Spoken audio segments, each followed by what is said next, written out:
on stage and I threw.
When the bass gets moved.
I think we're in a retirement crisis in this country today. In just 3 years, Americans feel like they need 53% more money to retire comfortably. When people Okay.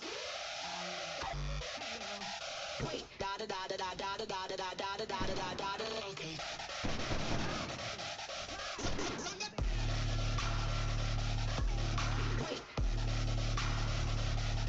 That go like, hit him with the,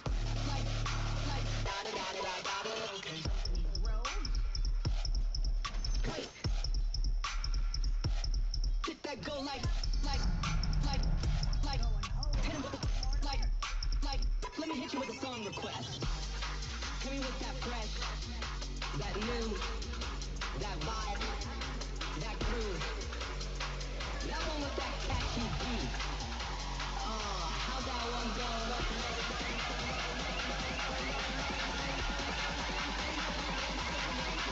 What a piece of shit.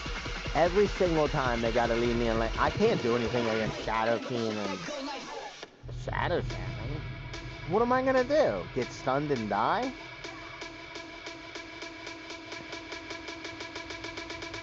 Ah! Look, he's waiting right there. I literally can't get close.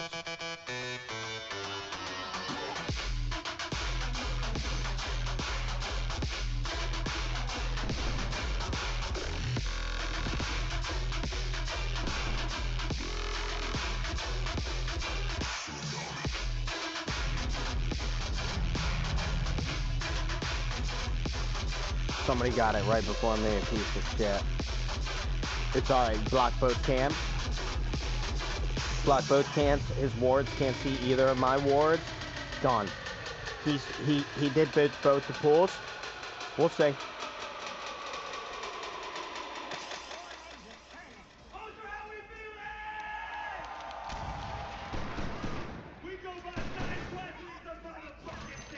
Whoa!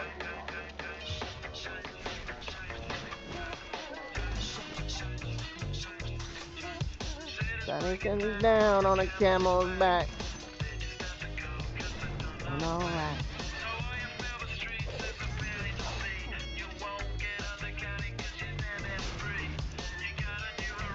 Come on, motherfucker.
Get it.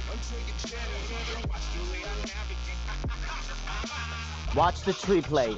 Watch the tree plays. Watch the line of sight plays I'm about to pull. This is how I'm going to practice them. on the noob. Boom. How not get last hit? Why no last hit? Oh my god. Big damn. Big damn. Thank you.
Stop drinking Diet Coke. She on that diet.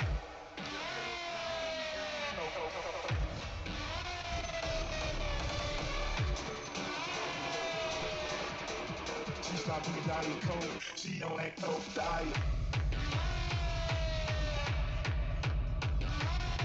She on that Coke. She on that Coke.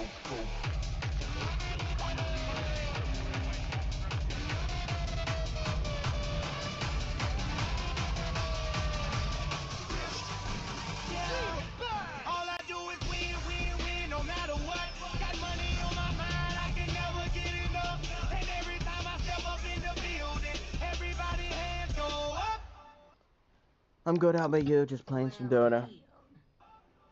And they stay there.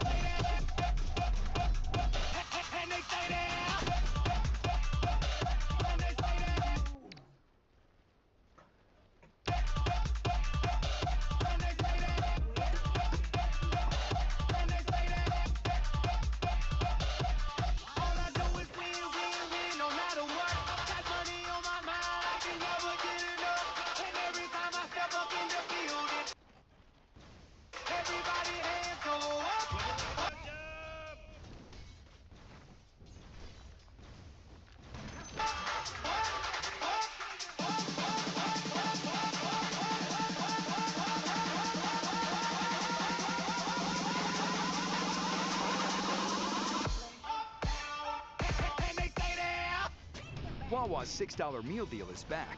Sandwich, drink, and chips, all for just $6. Your bottom tower's under attack!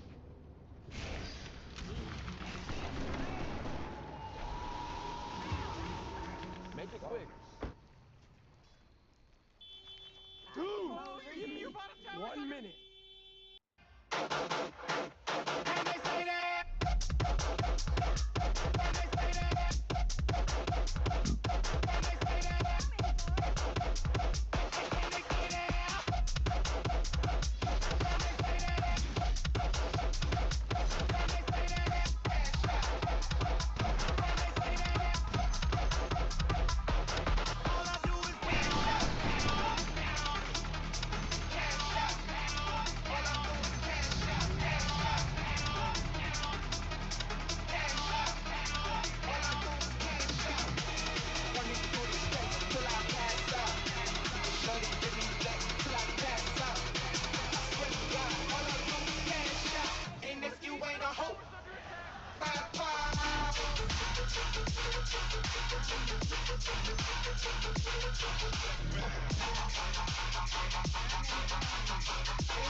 gonna go get mana, and then I'm gonna come back and shit on somebody.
You know, Rick, I gotta tell you, my bottom tower is looking pretty good. 40, bottom tower under attack.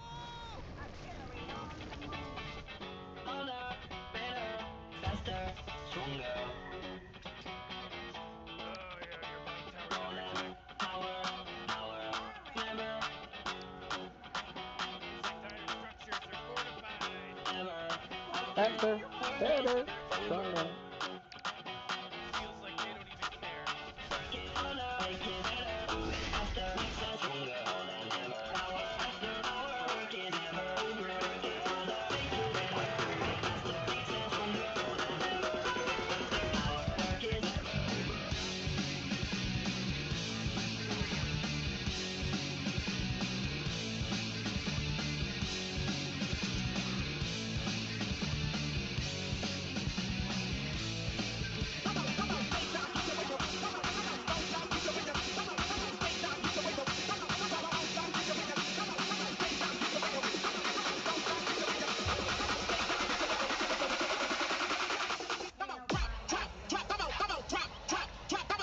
I'm a fucking headbangers, break your fucking neck, bitch!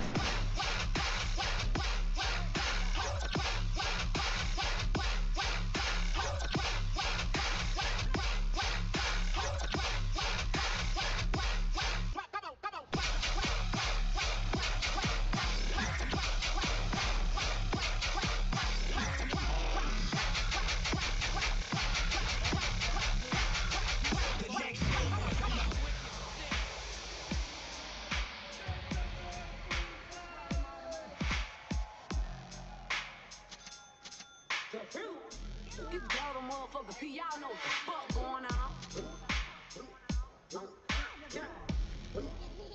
I see why it's so hard. Memphis, what you know about me? F-O-N-G-L-E. Ooh.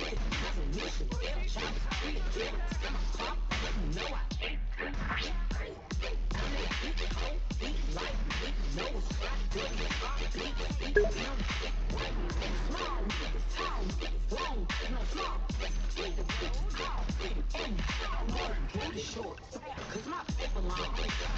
Saturday night, my nigga in the home. For my bitch shot. Cause down, break along. I'm outside again. Cause bitch, I stayed at home.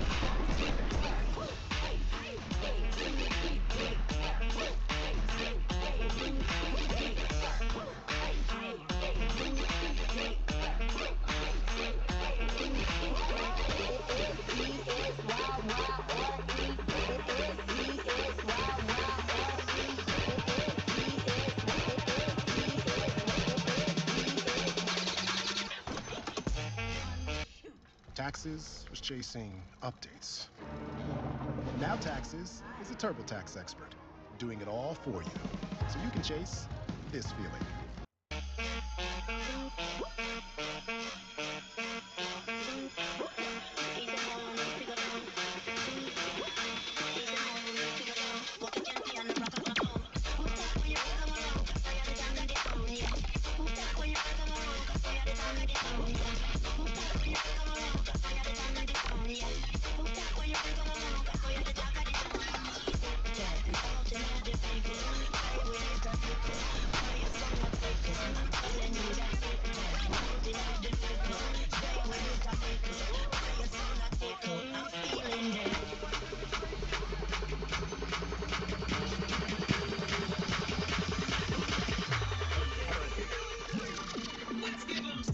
Predictable. Okay, now what you gonna do with all this movement? All this movement? All this movement? I hope that you can handle all this action. All this action. Okay, now what you gonna do with all this movement? All this movement? All this movement? I hope that you can handle all this action. All this action. And we sound like Gucci, Gucci, Louis, Louis, Fendi, Fendi, Prada. Them basic bitches pull that shit, so I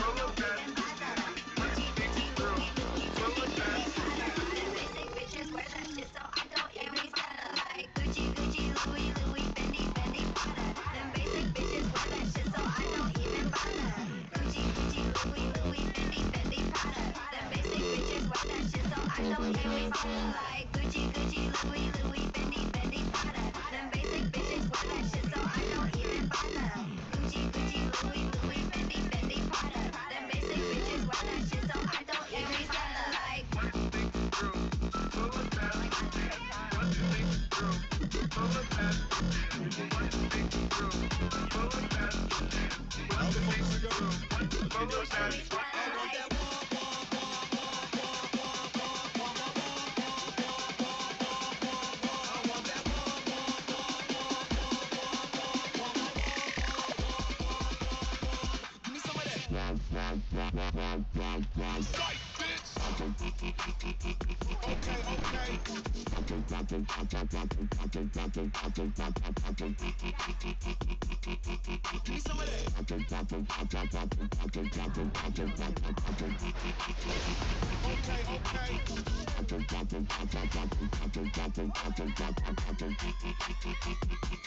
Slark did nothing. I'm not helping them. This is the shit I'm talking. Slark ran away the entire time. He was like halfway life. Slark didn't even jump on him. I'm not doing that. That shit's annoying. Because then I would be fucking up there dying. I'm good. And then you report me for griefing, and then I get fucking in trouble. I'm good. Who's pinging? Orange? Let me report him, because he's ass. Ass. Ass. Ass. Ass. Ass. Why you do so bad? Why you so ass? Why you play super bad? Super bad. Play so super bad. Why you play game and play so super bad?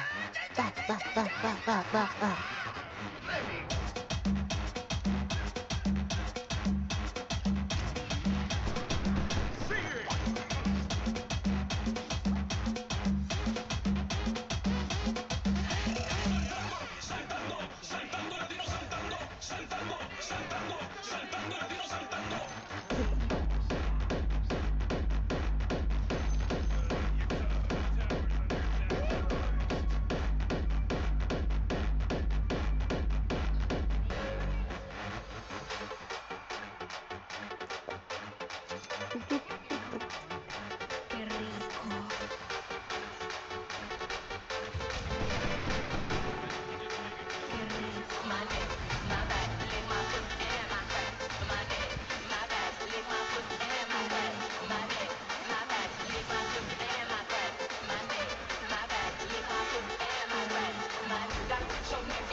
And they caught me in front of my base.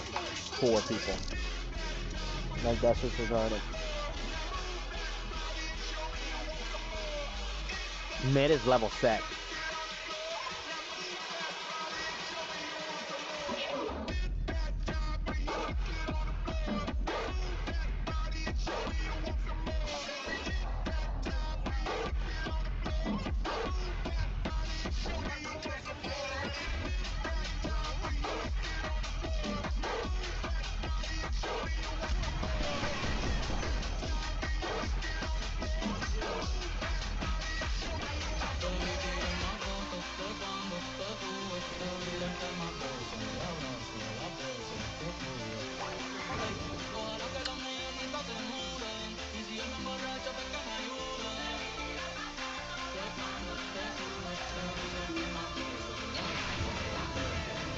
Retarded. Not one person helped. He was so far under tower. He was all the way up there. I literally can't be any safer. This is why I say these games are just auto-feed games. Because it's like, I can't play any safer. And, they're auto-feeding. So it's just, there's just nothing I can do. I need to, I can't walk out of base now. It's 22 minutes. I'm 0-2. I can't walk out of base. I can't even do anything. My ultimate won't even do enough damage to kill him.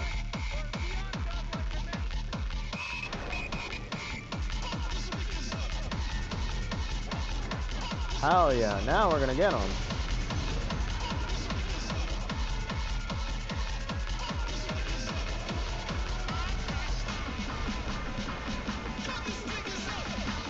Stop going for the bear.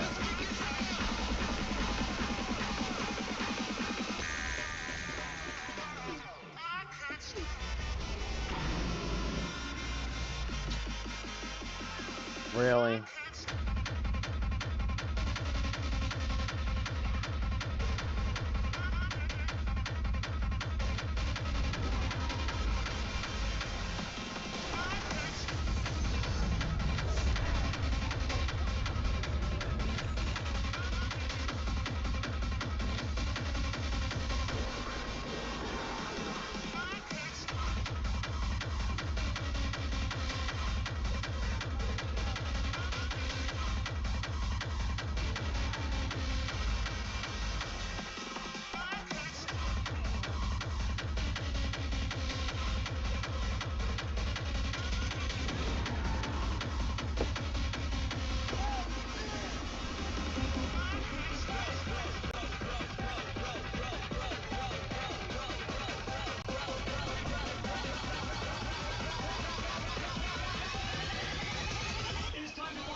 Y'all, cause this is it. The beat that I'm banging is delicious. Listen up, y'all, cause this is it. The beat that I'm banging is delicious. Listen up, y'all, cause this is it. The beat that I'm banging is delicious. Listen up, y'all, cause this is it.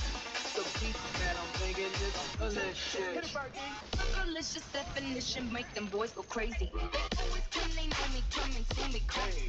I'm the F to the E, R, G, the I, the E, and can no other lady put it down like me. My body's crazy, like up in the gym, just working on my keep my weight.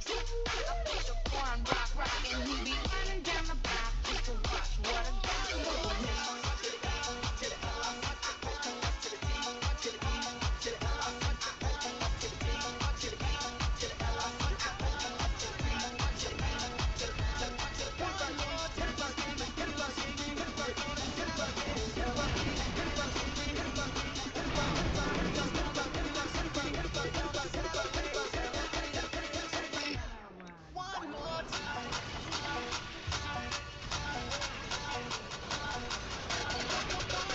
And nobody helps me. I was so under tower.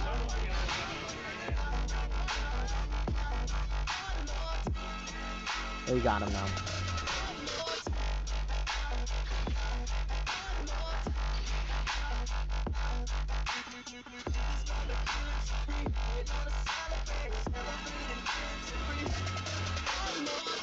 Nyx is level 17.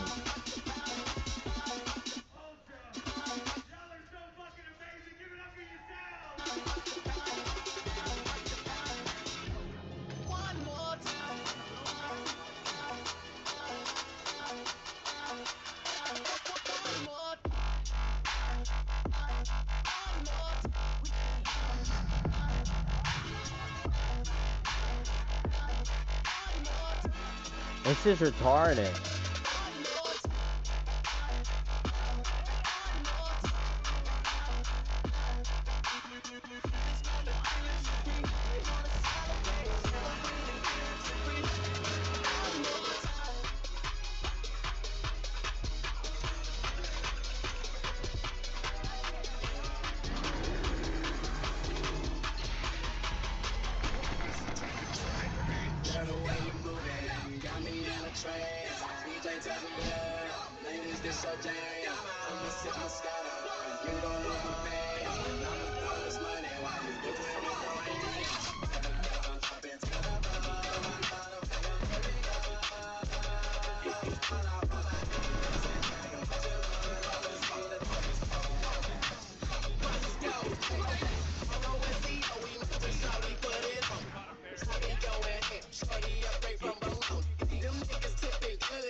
This is retarded.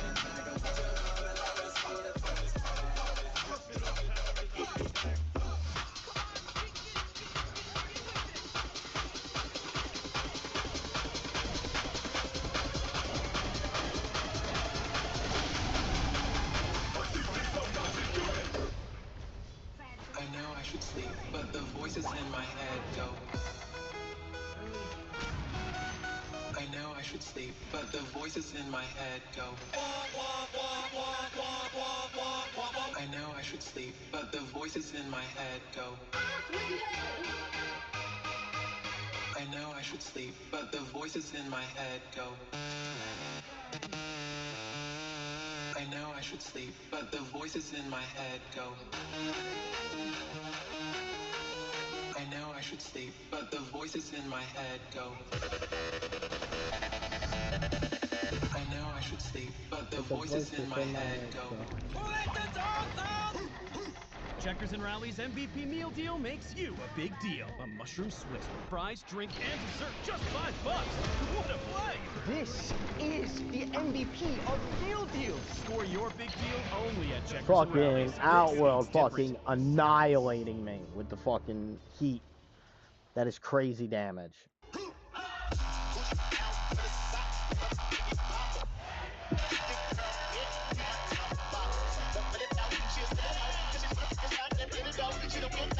Let me report everybody. Then I'm out.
Every dubstep song has a fake out drop.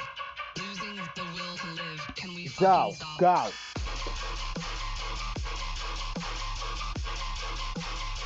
How was the...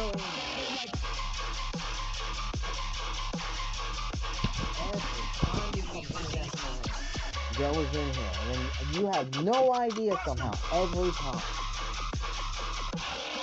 Then when he pisses in here, he's gotta be mad at him, the dog, who's gonna do it, no matter what, or the person who keeps letting him in.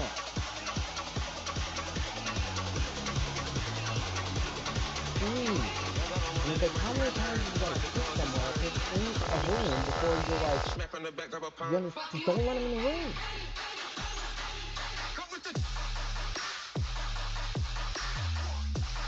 Obviously, he's not fucking potty trained. He pisses where he wants.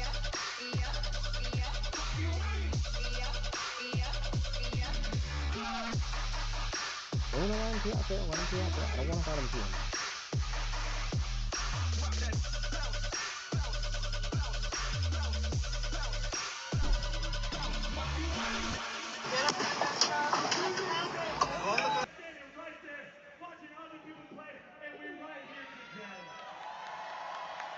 Dreams do come true, motherfuckers. I love y'all. Thank God for making this shit happen.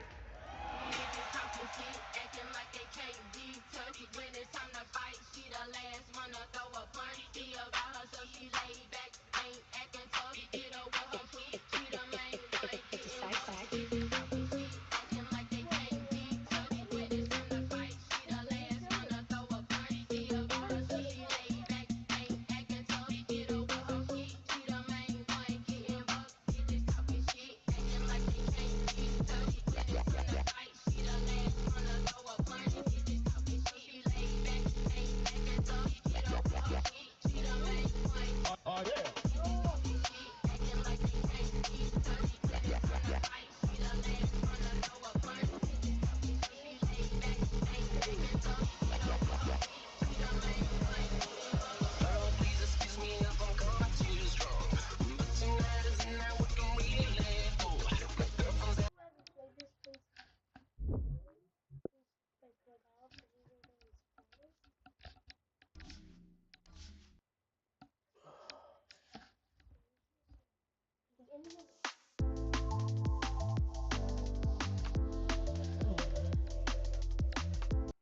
How are you? Good to hear from you. That was a great call yesterday.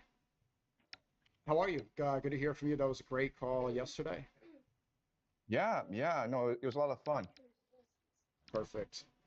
I'm going to send the link to Dave Smith right now. Sure. I don't know if you saw, I just got attacked on the street. Yeah, I did. And how are you, man? No, I'm great. It's fine. No issues. They're trying to say that like I got knocked out. That's not true.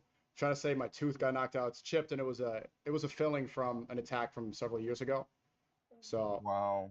Yeah, people are trying to clickbait it and stuff. That's not true. This just happened 2 hours ago. So I'm okay. Yeah. Just glad that we were able to do this call today. I appreciate your time. No, I mean, I was actually thinking of going to the United States sometime in the fall.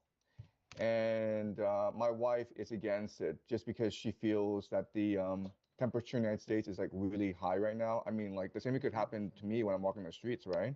I'm in New York City walking around and someone's like, I recognize you. You're the asshole who started this war.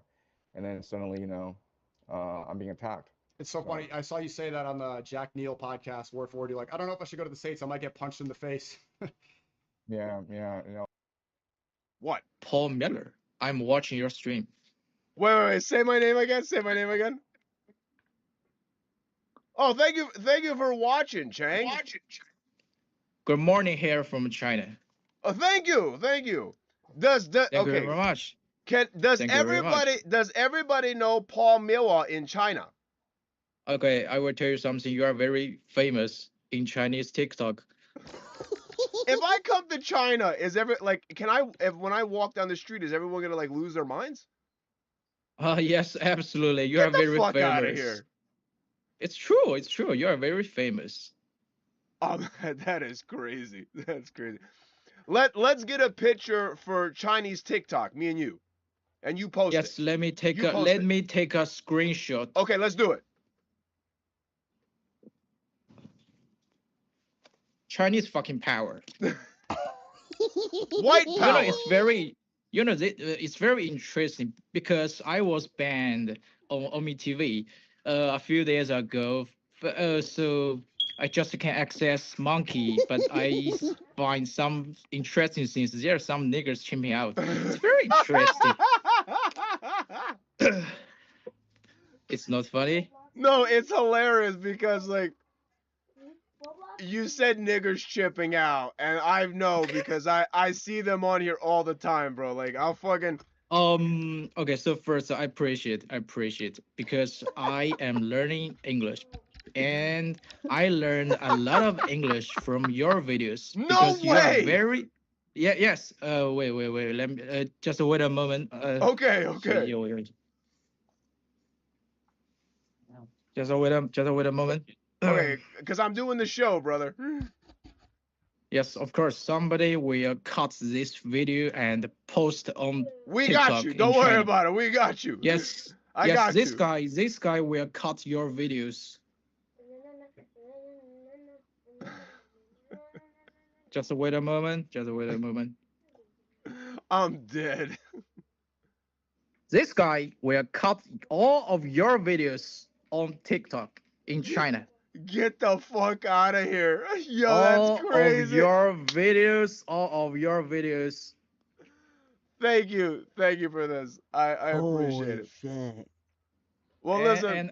And I talked to Johnson, Ricky Johnson, and Smith Jared, and that's crazy. So somebody in China is using his likeness and then making the racist TikToks. Oh, you talked to Ricky. Exporting it to China. Yes, so many times, and they told me they are your employees, right? Yes, they stream on my platform. You know, technically they work for they work for themselves, but I do pay them. I sign their checks, but they're great guys, and I appreciate them doing the Lord's work and getting the message out there. Listen, you have been wonderful, and thank you. Okay. This has been so funny.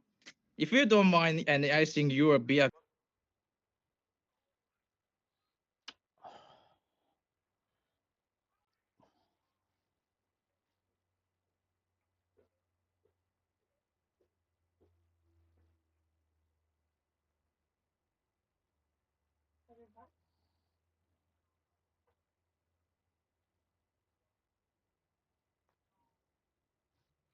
It's no work.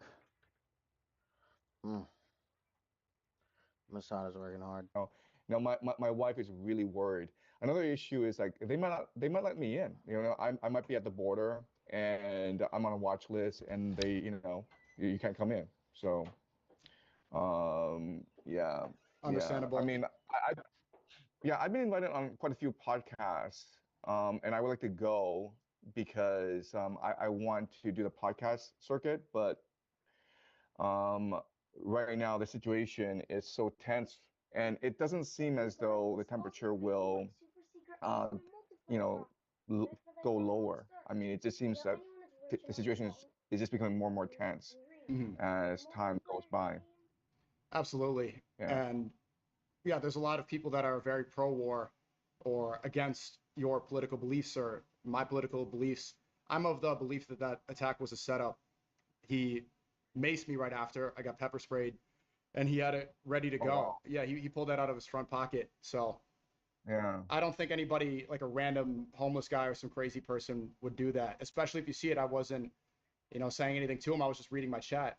So I 100% think that, yeah, I mean, look, anybody who's against your rhetoric and say that they want to shut you out, this is their method. They're not going to try to debate. And this is why these panels are good. It shows unity. And even if we have disagreements, I think you have a lot of disagreements with Dugan, and I think you have a lot of disagreements potentially with Dave Smith. It's important to have conversations like this and show that we can be civil and speak. Yeah. No, I mean, I do have a lot of disagreements with Dugan, but it's very interesting to hear his perspective. And I think it's really important to try to have honest conversations with as many people as possible, especially of different political beliefs.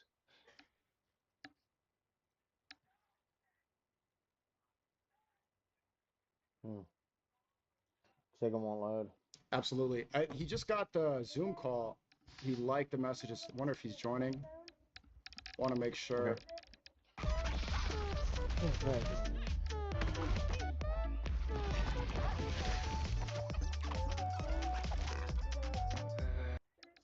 Yeah, so with Dugan, it was pretty late for you. You seemed. Oh, really? And there's two endings, the canon one and the secret one. Oh, okay.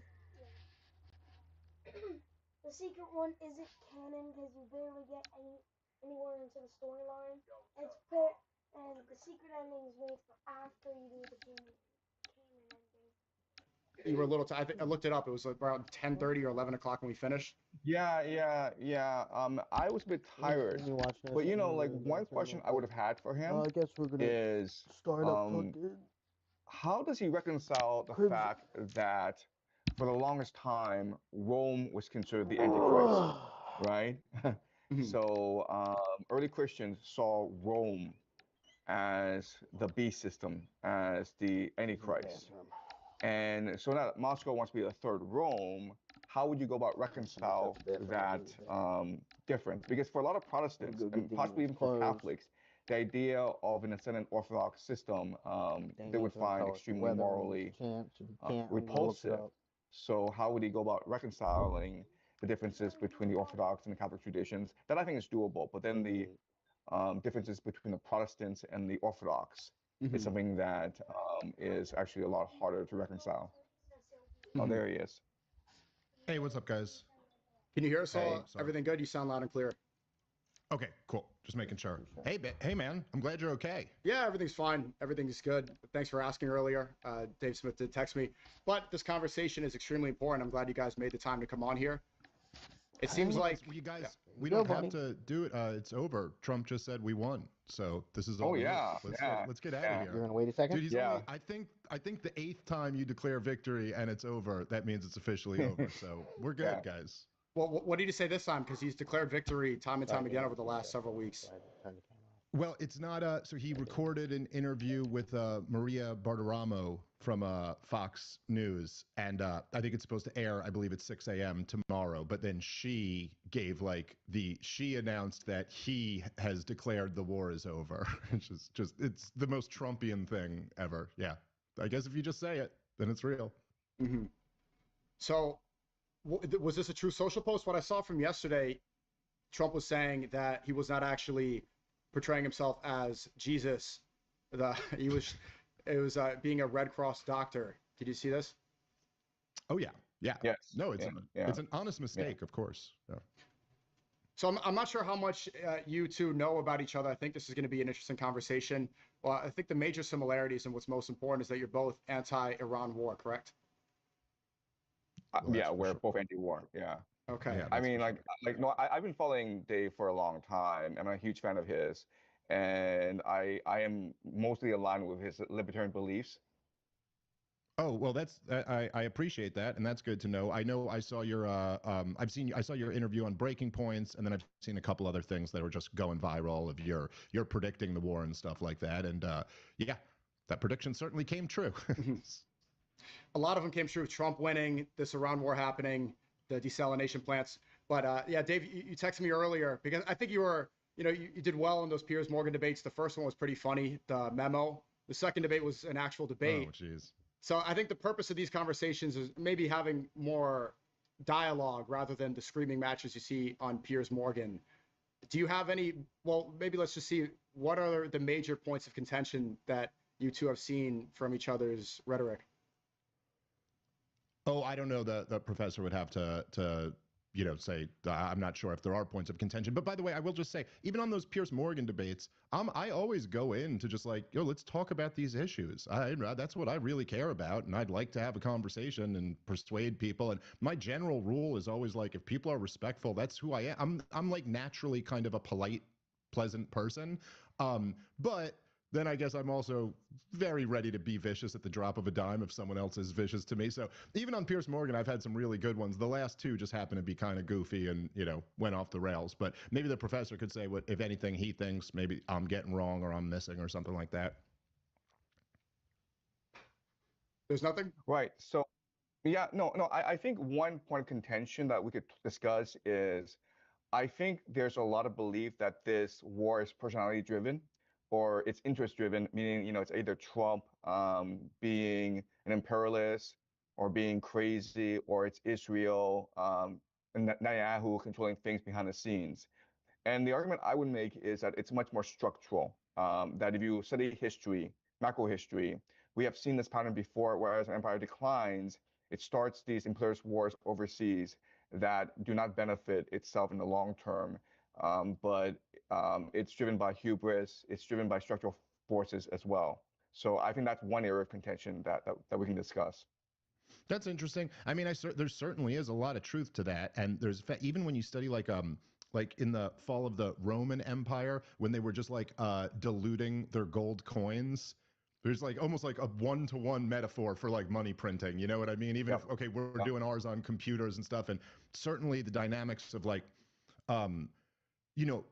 crushing debt, expanded military, cultural decay, like there's a lot for sure. I guess I would just say I don't think those things are necessarily in conflict. Like I think there are all of those structural issues, and then there are also the personalities involved, and there are also the financial incentives. And so I'm certainly not opposed to I think that's true, basically, that we are in this kind of like collapsing empire mode that has happened before in human history. Also, look, I mean, the Israel lobbies, essentially their sole purpose for the last 25 years has been to get this war. I mean, a few others along the way, but they've been pushing for this one forever. And this, of all the wars, it's almost like the most open and shut slam dunk. Like, I mean, if you were prosecuting a trial for murder, we'd have more than enough to put every Likud member, in jail for the rest of their lives.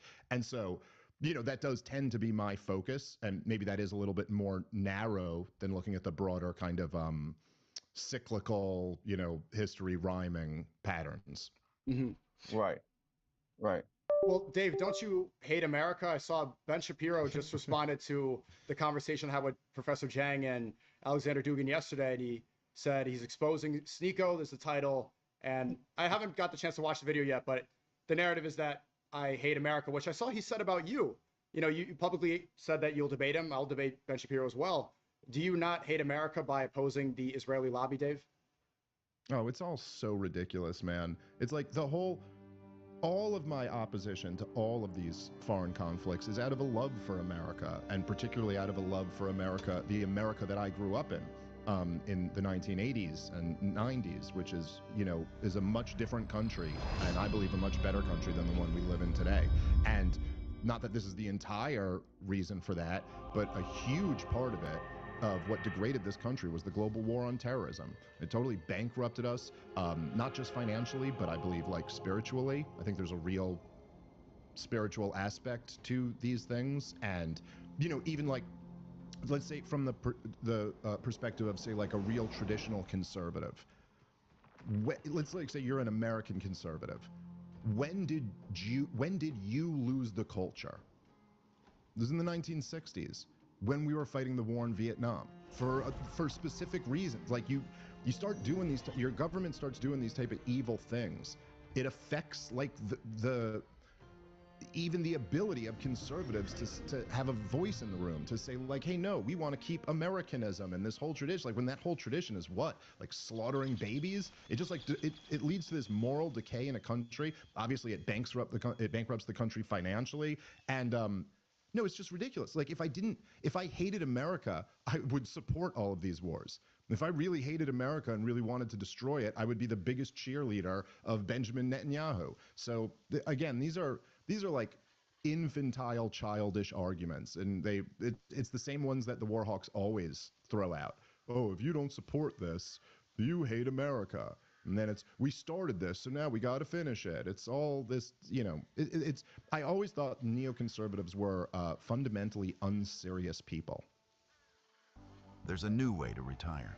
With Bitcoin IRA, you can invest in crypto 24/7 with tax advantages, giving you more ways to diversify and grow your retirement savings. Choose a traditional IRA to defer taxes or a Roth IRA for tax-free withdrawals later. Either way, you can grow your portfolio and pay less in taxes. Setting up your account is fast and easy. It only takes 3 minutes to get started. Take control of your future with Bitcoin IRA. Playing on iPhone? Now you can play unlocked on PC with Google Play Games. Unlock bigger screens and better controls for even sweeter battles. Go play on PC with Google Play Games. Download now.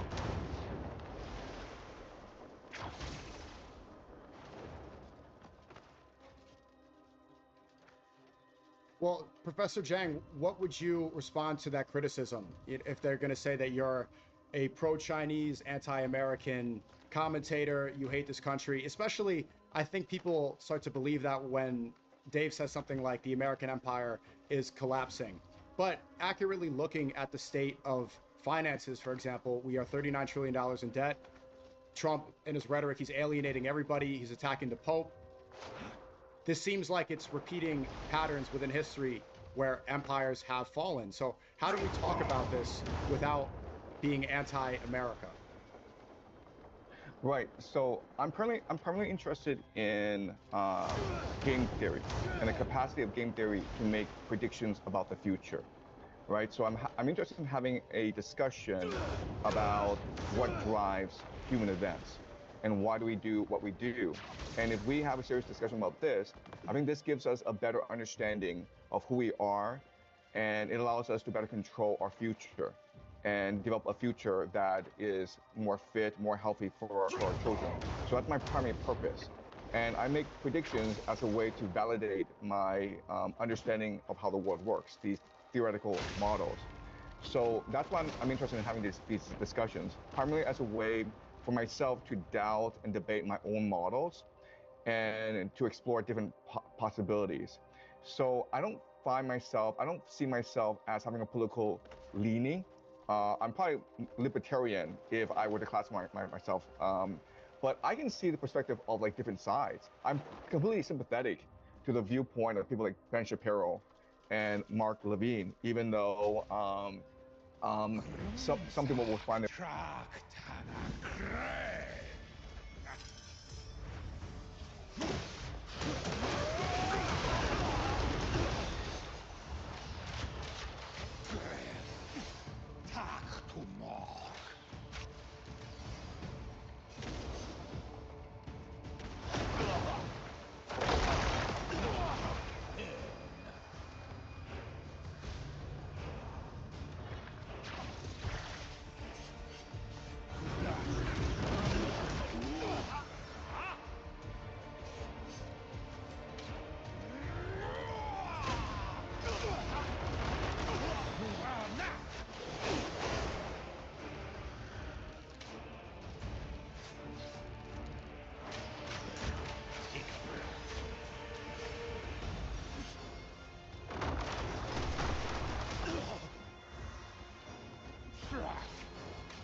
How my unlimited arrow broke, I don't know.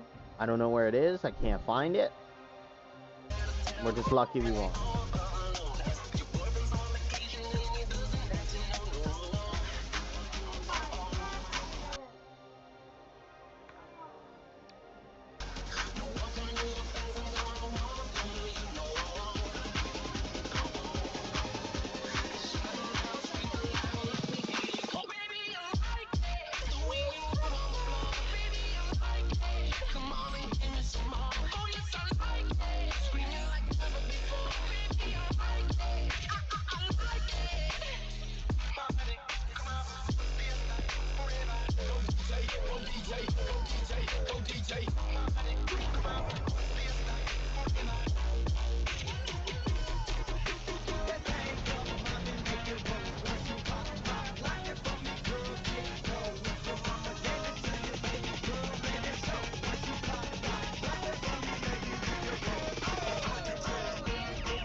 Please tell me it's red. No, it was blue. I literally dodged everything, and I got so close. DraftKings Casino sounds like fun, but what does fun sound like? Maybe like... Whatever fun sounds like to you, the #1 casino app's got you covered. All players get a free daily reward and a chance at free flex spins every day. Alright guys, we're just coming off my last video where we defeated a boss and did the Spire of Ringing Truth. So make sure you go and do the puzzle here and then follow me along here as always guys, and of course again use your glide. You know, there's always a secret chest in each of these sort of areas, so I might do a video on all the chests later on. At the moment, we're just focusing on getting these puzzles done. We don't want too many distractions. This game already has enough distractions. So now, well, how the hell do you get into this thing? What you got to do, L3 on this little mechanism.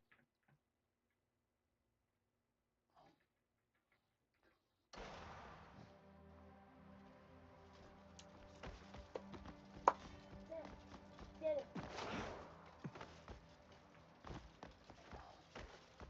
Maybe try.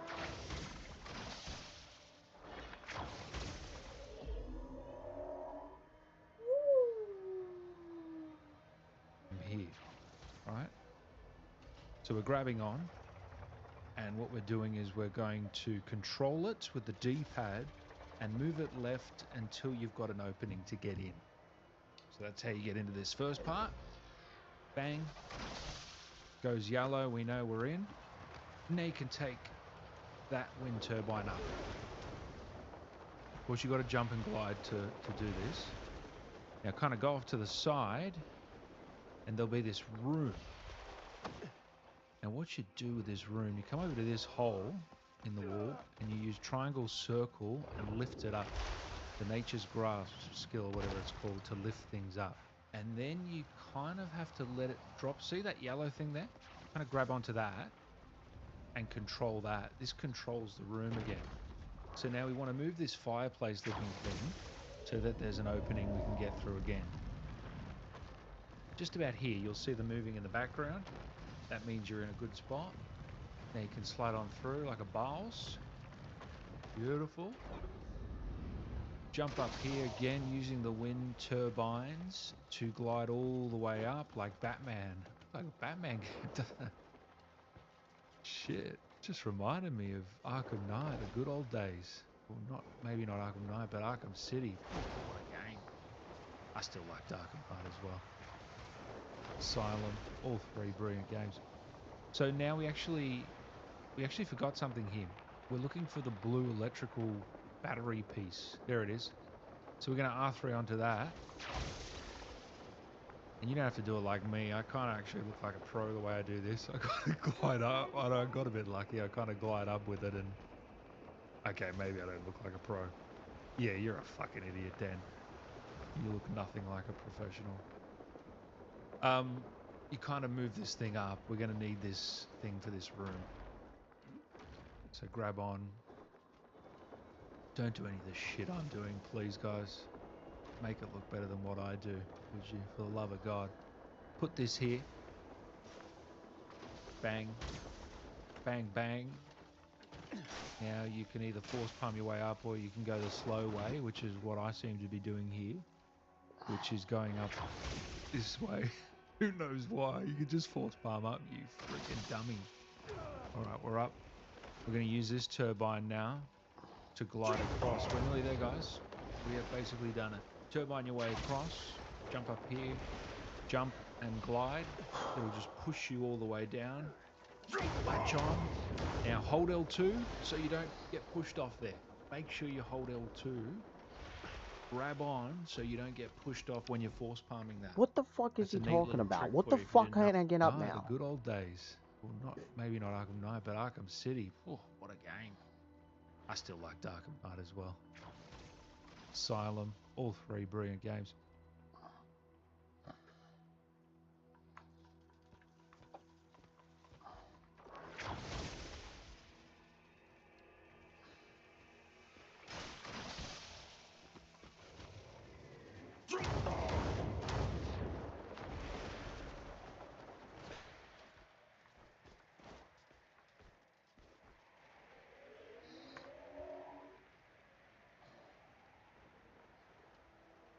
Now you can either force palm your way up or you... Alright, we're up. We're going to use this turbine now to glide across. We're nearly there, guys. We have basically done it. Turbine your way across. Jump up here. Jump and glide. It'll just push you all the way down. Latch on. Now hold L2 so you don't get pushed off there. Make sure you hold L2. Grab on so you don't get pushed off when you're force palming that. That's a neat little trick for you if you didn't know it already. And that is the Ether Rest Abyss puzzle done. Guys, it's my pleasure as always to help you out. If I have helped you out, leave a like, subscribe. And there's a puzzle right after here, which we're about to do. I'll take you through it right now in the next video. See you then, guys. Take care.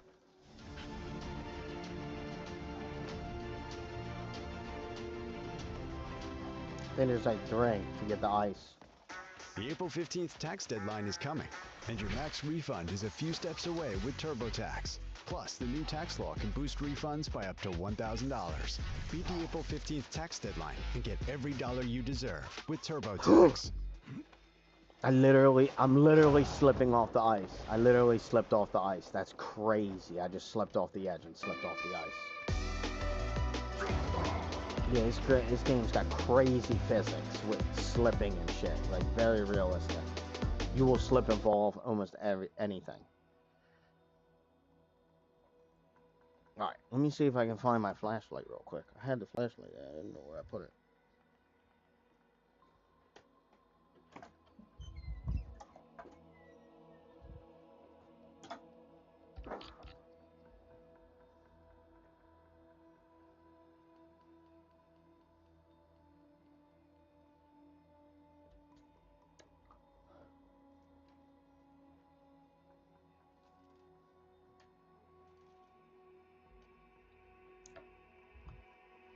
Little heater action.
So whatever the next one is called, we're gonna do the same thing. We're just gonna look it up.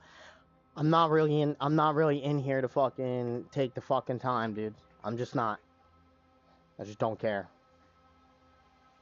I don't feel like taking the time. These puzzles are hard. To say they're not hard would be a lie. They are hard.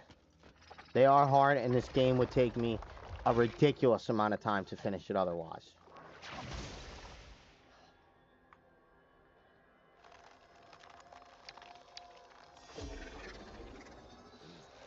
It's like basically like they got parts of it that are really stupid. Like just the fighting is like somewhat brain dead. And then you got these puzzles and like these hidden spots that are ridiculously hard. That you're like, well, everything else isn't this hard. What happened here?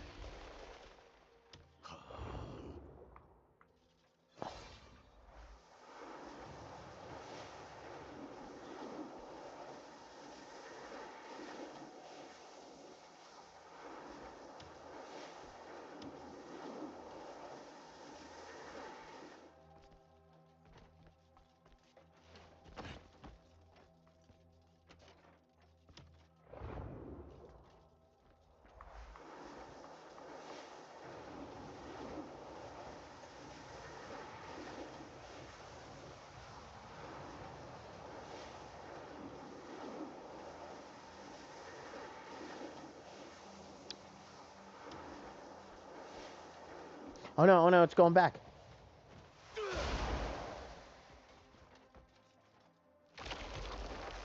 We gotta get the ice, and then we're gonna give the ice to the girl. The girl's gonna be the ice. The dude's gonna be the fire.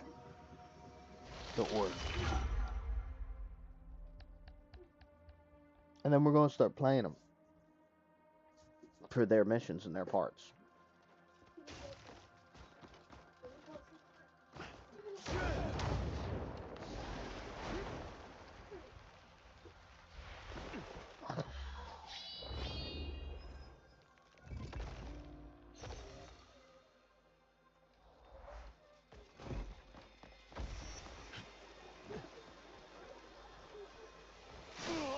Okay.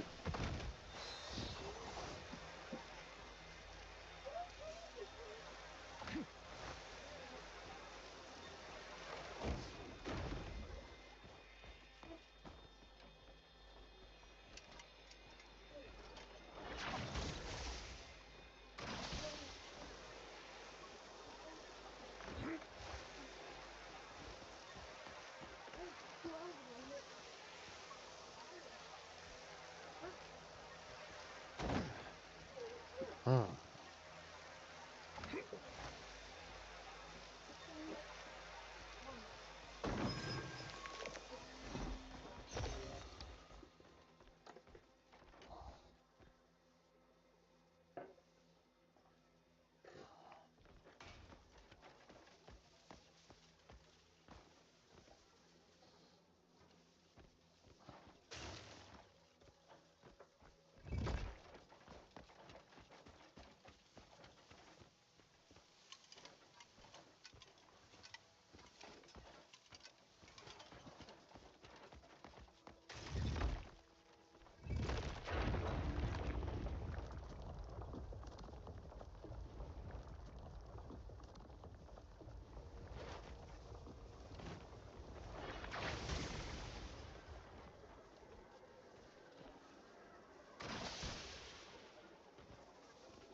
Blink.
Wawa's $6 meal deal is back. Sandwich, drink, and chips, all for just $6.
Someone, stop this! That's not right.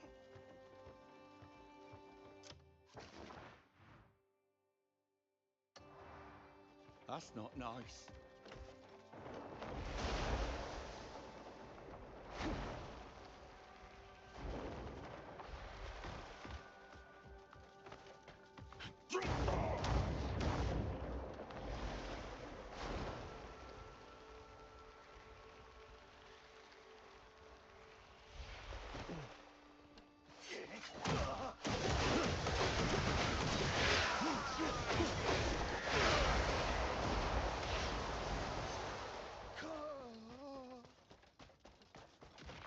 Dying will be your only reward.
racing prelude anymore.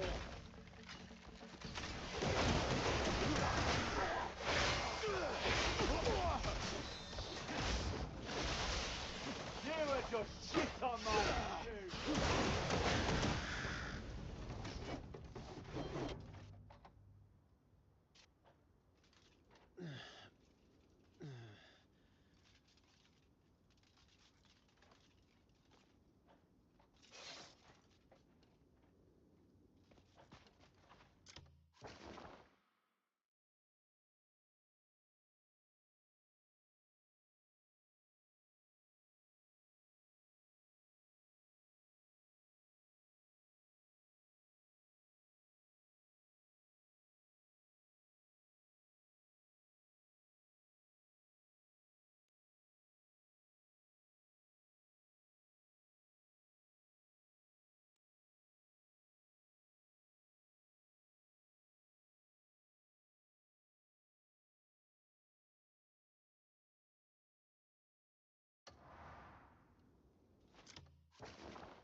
Hold on to your hats, folks. Training for World Cup in North America has begun. And you would not believe what these guys are up to.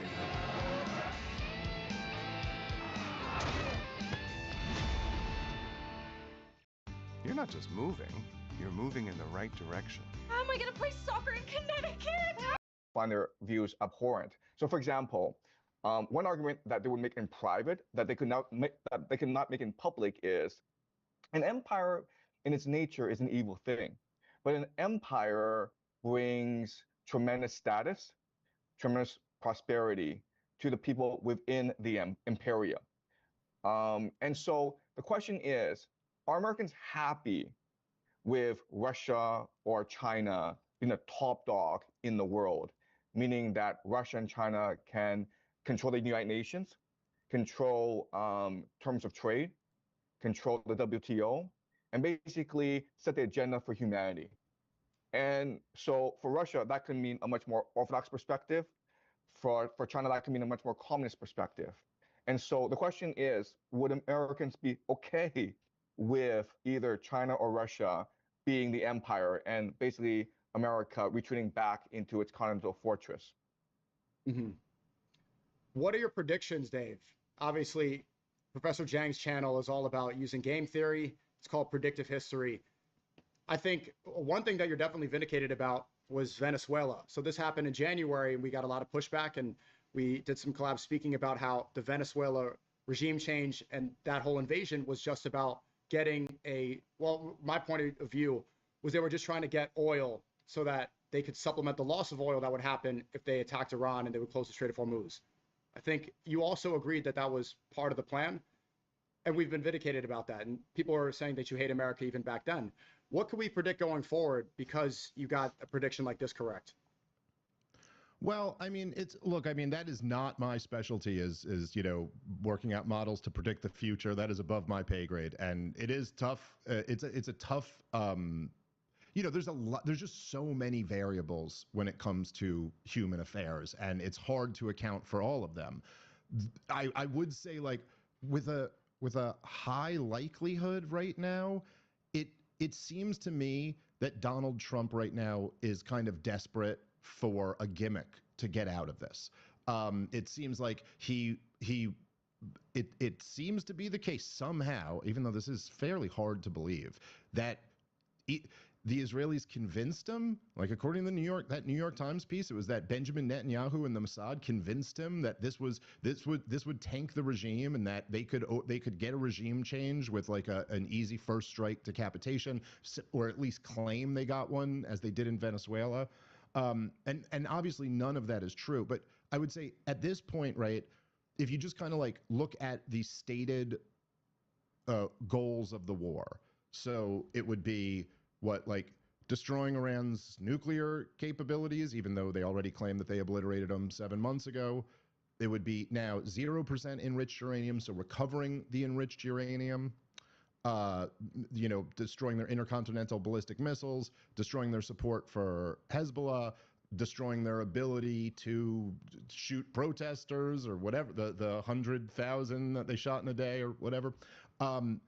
And now we have a whole new war aim that we didn't have at the beginning of the war, which is getting the Strait of Hormuz opened. The prospect of any of those things happening seems pretty slim. Perhaps the Strait of Hormuz, you could work out a deal where, like, if you quit right now, the Iranians would go, all right, we'll take that opportunity. We flexed. Let us try to recover a little bit. Obviously, they have taken a lot of damage, and they're dealing with those issues. But that it was the only one that seems plausible. And that was the status quo before the war. So there's no way, so essentially what you're looking at here is just an unquestionable loss. Like, however you want to phrase it, I think it's the best case scenario is that somehow Donald Trump can get out of this and it's just clearly a loss, in which case I think he's destroyed his presidency, handed the country back over to the Democrats, and we're all right back at square one of essentially having to oppose the insane progressives. And then, of course, the worst case scenario is that he's not able to get out of this. And that I'm not going to make a prediction one way or the other. I think both of them there's a strong chance of either of those outcomes, especially when you got the Israelis in there who are going to continue to do everything they can to keep the Americans in as long as they can tolerate what they're getting back from Iran. Seems like that his only support base now are hardcore Zionists. He's alienated everybody else. He alienated Tucker Carlson, Candace Owens, Megyn Kelly, Alex Jones. Now Catholics. He's attacked the Pope, saying that the Pope is a weak on crime. So because there's a very strong negative sentiment with the current administration, because he is alienating so many people, there's a lack of leadership. And a lot of people, if they look at what's happening and seeing how ridiculous the parameters of this war are, how can we move forward the correct way without more acts of borderline civil war, which we saw in Minnesota with the ICE attacks? How do we keep the temperature in this country correct to elect the right people and get the sentiment here and prevent massive protests like Vietnam and get people to distrust this country? I want to start with Professor Zhang. As over there from China, how do you think we can fix this? Right. So again, I look at macro history. And the reality is that America is addicted to the petrodollar. It's addicted to money printing.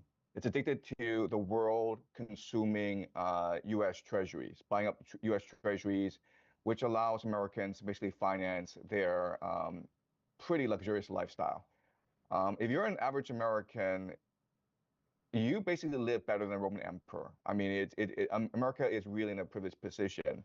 And the question is, are Americans willing to make the sacrifices necessary in order to ensure world peace? So yesterday, I had a conversation with my wife, and we did a thought experiment. Because right now, the baby boomer generation has the most power, the most wealth of any generation in America. So it's ultimately up to them what they want to do.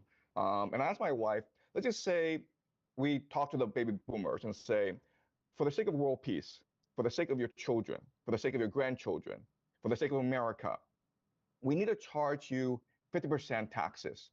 And it's not ridiculous, a 50% tax on baby boomers. But by taxing paying 50% tax, this will ensure world peace, this will ensure American prosperity, this will ensure a better future for your children. And my wife played the role of baby boomers, and she told me there's absolutely no way that I, as a baby boomer, would agree to this deal because I've got another 10, 20 years ahead of me, and I want to ensure that my life is stable, that it's prosperous, and I worked really hard for to have all this wealth in my bank account. And so that's a structural issue that I don't think can be resolved because the baby boomers have all the power, they have all the wealth, they control the political apparatus. There's one demographic that actually supports this war in Iran. There's only one demographic, and it's the baby boomers. And this demographic is also the only demographic that supported Israel's actions in Gaza. So that's my concern right now. Yeah. No, I think that's a really good point. And also, I mean, because to your point before, Sneaker, when you're like, who's possibly supporting, Donald Trump except the Israel lobby at this point? But that's the answer. It's the baby boomers. Like, who's still watching Mark Levin's show? Who's still watching Sean Hannity? It is your Fox News watching father-in-law. Okay, well, for Sneaker, maybe grandfather and something like that. I don't know. Whatever. I'm a little older.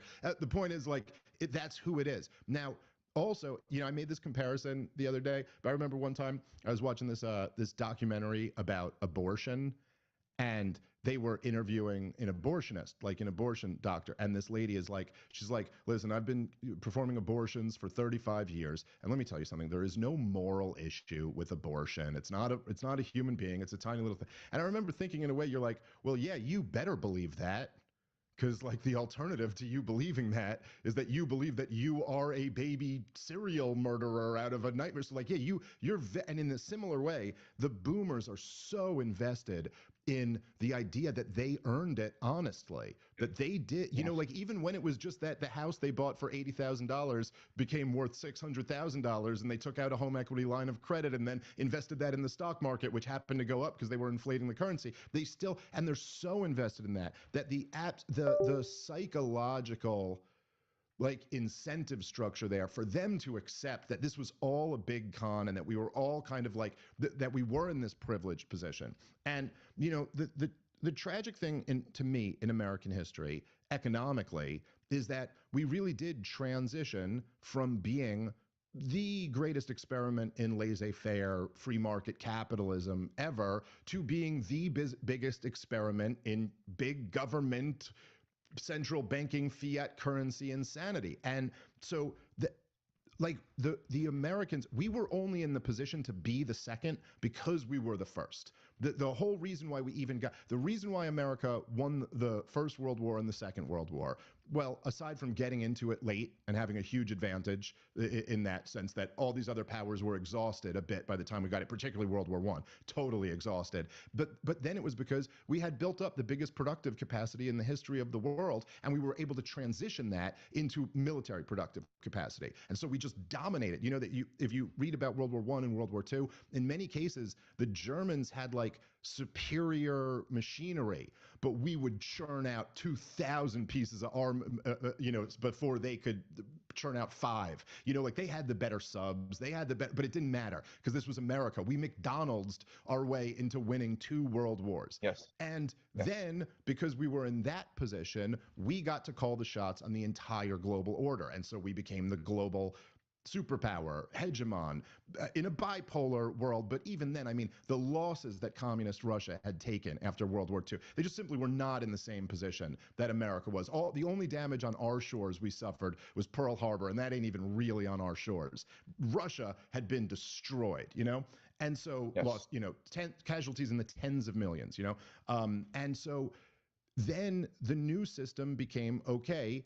Well, I mean, we had already right at the beginning of World War I created the income tax, created the central bank. We had laid the groundwork for this new order. And then essentially it became, right, like as you said, it went from first the Bretton Woods Agreement, where, okay, essentially we'll be the gold standard of the world, which tied every currency to our currency. Then we're going to bail on that and switch over to the petro status because we've been printing too much money to redeem anything in gold. And so now we have this system where essentially, right, we don't get our wealth the good old-fashioned honest way that we used to, which did make us the wealthiest country in the world even at that time. You know, like we still could have just continued to build on our productive capacity and had an honest economy. And instead, the way we get our wealth now is all, like, you could look at all the wealthiest counties in America, they're all outside of Washington, D.C. and New York City. It's like either you're in finance and you're just trading, speculating, essentially just extracting wealth out of the real economy, or you're in the suburbs of Washington, D.C. because you have some government contract, or you work for a weapons company or something like that, you know, an NGO, something attached to the government. And if you do zoom out on this, and I'll wrap up here, but just to disclaim, because I don't want to be accused of nothing. I've got nothing against talking to any Chinese person or Middle Eastern person or anything. I'm an individualist. But just to be clear, I'm a libertarian. I do not support any form of communism, whether it's the quasi-fascistic form of the CCP or any other system. I believe I'm an American for Americanism and free market capitalism. But look, I mean, it's hard not to say, someone could accuse me, I hate my country. Just calling balls and strikes here. Essentially, the deal between just say like America and China, spanning decades now, has been you make all of our stuff and we will buy it from you. That's the working relationship. You do the production and we'll do the consumption. And oh, by the way, we're going to need you to lend us some money to do the consumption because we're dead broke and we can't afford it. And the truth is just that it is a totally just unfair deal for the world on behalf of America. But I would add the caveat to that being that the boomers were the last generation that really benefited from that whole system. Yes. None of the rest of the generations are benefiting from this. And so it's not just that like, oh, we have this unfair system, but it does help America. Actually, it's destroying America. It's helping the banking sector, it's helping the weapons manufacturers, and it helped the baby boomers. And so I agree with you. They're not going to change their minds, but the thing they are going to do is die. And that's coming up in the next few decades. I mean, that's already starting. Baby boomers are starting to go down. And so I'm just saying that is, you know, unless we got some real breakthroughs in medicine coming up here. So anyway, I would say that what at least has happened is that back to your analogy of like, would you take this deal? The baby boomers would not. But the 50 and under crowd is radically aware of all of this stuff in a way that the American people have never been before. And so perhaps I'm hopeful that if we can make it till then, we will be looking at a new political reality. Okay, so that was a great, dialogue. So thanks so much, Dave. So I want to make 2 points, okay, to further our discussion. So let's talk about the China-U.S. relationship. So you say that the U.S. Maybe the baby boomers benefited, but the United States overall lost in this relationship with China. And I want to explain the Chinese perspective, because it is true that America did offshore its manufacturing capacity to China. That is true, and that built the Chinese middle class. But what people don't discuss is that China offshored its elite selection and indoctrination to America. Okay, and this is very important. This is something that Americans don't really discuss, meaning that China sent all its top students, all the wealthiest, brightest students to America to be indoctrinated in the Ivy League and universities. And then they came back to control China.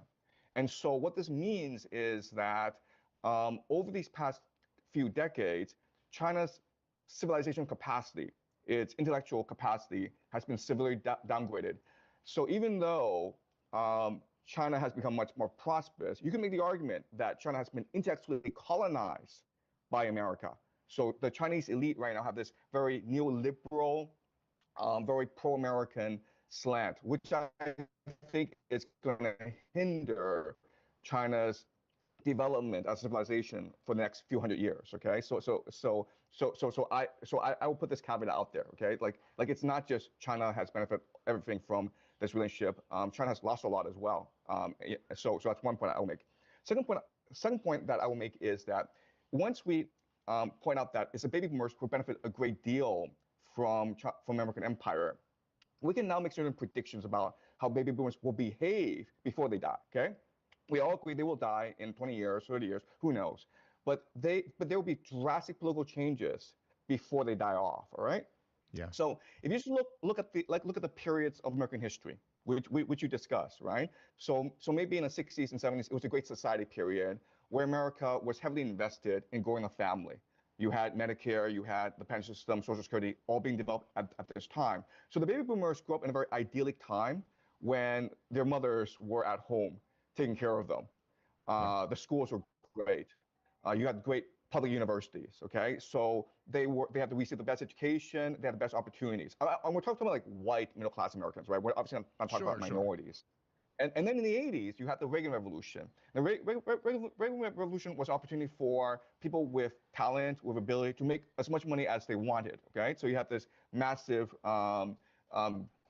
growth in wealth among the baby boomers. And then starting about the year in the 90s under Clinton, you have the unipolar moment when American power extended overseas, and baby boomers could go and vacation anywhere in the world and feel privileged. It felt as though the entire world became colonized by America. And then you had this breaking point in 2016 when Donald Trump came into power, and then we saw America become much more authoritarian. Okay, so the example, of course, is COVID, and you and I both agree that the lockdowns were inappropriate. It's shattered the mental health of young people who need to socialize. It destroyed staring at a screen for 8 hours a day. It destroyed the economy, right? If you were poor, you became even more poor. But it benefited the baby boomers because, first of all, they had assets in the stock market, and the stock market boomed at that time. Second of all, they were actually afraid of catching this disease. So that's why they were in favor of lockdown. And then you had you had October 7th happen, and then you had these university protests happen, rightfully, because these young people were disgusted by what was happening in Gaza. And then you had this massive crackdown in the universities. And so what this is telling us is that the baby boomers are politically active, and they're able to warp the American political system in a way that matches their worldview, that matches their political priorities. And so the argument I would make is, yes, they will die off, but before they die off, they will make sure that America becomes a much more authoritarian nation before they die off, so that they can live peacefully in their gated communities, and they can continue to be parasites on the American Republic before they die off, right? And that's a prediction I would make, and that's very worrying if that is the case. But given their past behavior, I mean, they are extremely selfish people who believe that the world should revolve around them. Yeah, listen, I mean, I can't really disagree with anything you said there. And I thought that was all very interesting. Now, particularly about the point with the Chinese students coming to our elite universities and going back, I really just had not really considered the effect that has on China. And it is very interesting. I mean, look, there's, I guess I would just add that for people, especially because I know, a lot of your audience, Nico, is like younger. And that's part of the reason why I like doing your show. But I don't know if if you weren't there, you haven't extensively read about it. It's hard to overstate how much American culture really had dominated the world leading up to the unipolar moment, which of course the collapse of the Soviet Union. And for anybody, if you want to go watch Metallica played a concert in Moscow right after the dissolution of the Soviet Union. And dude, it's the craziest thing to watch. There's like, I mean, there might be 1 million people in the crowd just losing their minds, loving American heavy metal. Like, it's just that they really did like, there was this thing of like, we love you for your blue jeans and your rock and roll music. And people kind of wanted that. They wanted to aspire to this, like, oh, look how wealthy this country seems to be. And it was really after the unipolar moment, and then after, oh, did we lose Professor there? He's back. The CCP did not get him. They didn't like that last part. He's back. Sorry. No, I got cut off. Sorry. Yeah. No problem. But so essentially, it was like all that goodwill got blown, really with George H.W. Bush and Bill Clinton, and then of course with George W. Bush, where it all just really fell apart. But I mean, to the selfishness of the baby boomers, and again, there are exceptions to this. My mom's cool, and I like, there are some baby boomers who I like very much, but it is really hard to overstate how selfish of a generation they were. Now, this is the generation that, like, literally their slogan was "Don't trust anyone over 30" until they turned 30. And then by the time you get to COVID, my friend Jeff Dice did a whole thing on this, but by the time you get to COVID, yeah, they supported the lockdowns because they were the ones at risk. Yeah, shut down the kids' school, which I got to tell you, someone who has little kids, who hopes to have grandkids someday, I cannot fathom being in my 60s or my 70s and ever thinking like, to prevent some risk to me, I would harm one hair on my grandchildren's head is just like, it is profoundly, and listen, they're the generation that normalized no fault divorce and self-actualization and this idea that you could just like not take care of your kids or not stay with the woman you had children with for the rest of your life, that you don't have an obligation to like God to do that. I mean, it's I don't know. It's really shocking when you think about it. And so, look, I don't disagree with you. Of course, another big factor in there is that baby boomers have been in charge, not just, the generation that supports these policies, but the actual politicians themselves for my entire life. Like, yes, it's so bizarre, man. Like, dude, Sneego, I was, the 1990s were 30 years ago, right? And I was a teenager in the 1990s. And we had these politicians like Nancy Pelosi and Joe Biden and Bill Clinton and Hillary Clinton and like, okay, the Clintons are out of power, but she was trying to be president just within the last decade. Donald Trump was a figure. Joe Biden was a figure. Like all these guys, these Mitch McConnells and Chuck Schumers, they're all the same guys. They were all in there when I was younger than you. And I got a lot of gray in my beard now, like I'm a grown man. And the same people who were in charge when I was a teenager are still in charge. It's fascinating. That being said, I do think maybe what I would just, you're certainly right about the concentration of wealth that's in the baby boomers. And perhaps I guess if in the game of making predictions, you want to really remove emotion from the table. And maybe this is just kind of wishful thinking on my part, but I do think that the baby boomers on almost all of these positions are severely in the minority of the American people right now. It's not quite the dynamic that it was when they controlled so much more of a share of the population. And even if you look at the issues that we're talking about, where there's support for Israel, support for this war, support for Donald Trump, they're like, it's them on the wrong side of like a 70-30 issue. And so, I guess we'll see where all of this goes. There is a very scary dynamic that's emerging, which, right, is that you have a smaller and smaller group of elites an elite, generation who support the regime, and then super majorities of people suffering from a lot of discontent. And if you look at that model, most nations that have that dynamic deal with problems. And so certainly it's hard to argue that there's not the potential for major problems with this dynamic going forward. Oh, go ahead. So, sorry, go ahead. No, please. No. So just to show you how much damage the boomers can do before they die off, let's look at Canada. I'm not sure if you've been following the situation in Canada, okay? But I will list certain events in Canada. So during the COVID lockdowns, if you thought that it was bad in America, it was 100 times worse in Canada, right? Because you had the trucker protest. These are guys who were concerned about the vaccine mandate, as they should be, and all they wanted was a conversation with Justin Trudeau.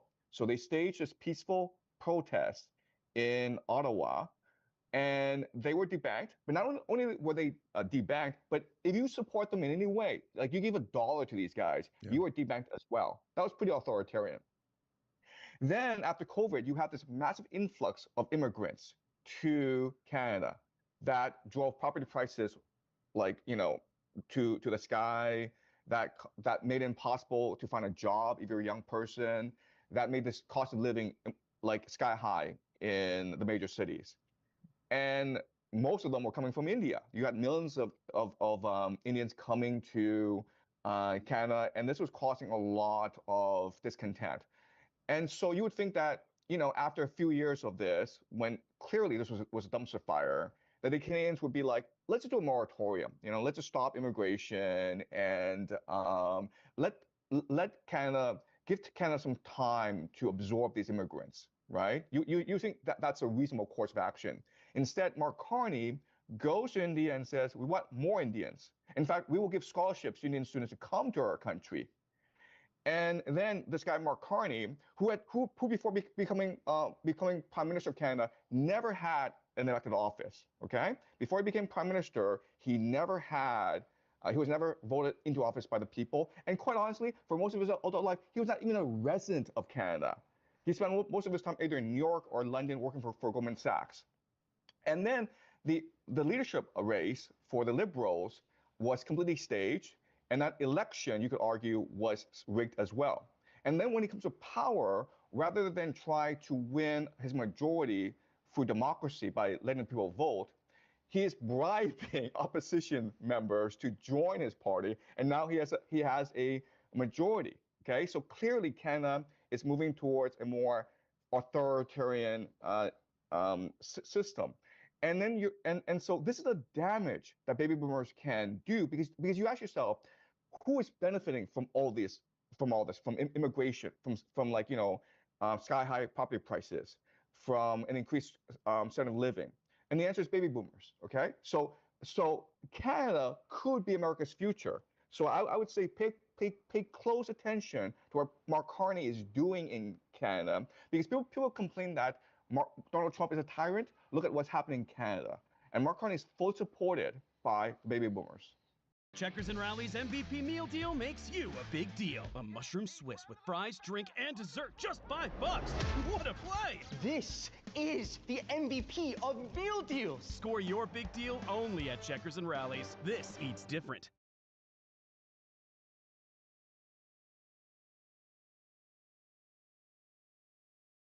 The agreement trap, responsible for the collapse of 1 billion magnificent documents. Vast amounts of value lost forever. Time, money, opportunity vanish. Matter and matters of business trapped in a void of darkness. But for you, all this is theoretical because you have DocuSign Intelligent Agreement Management. Stay light years ahead with DocuSign IAM.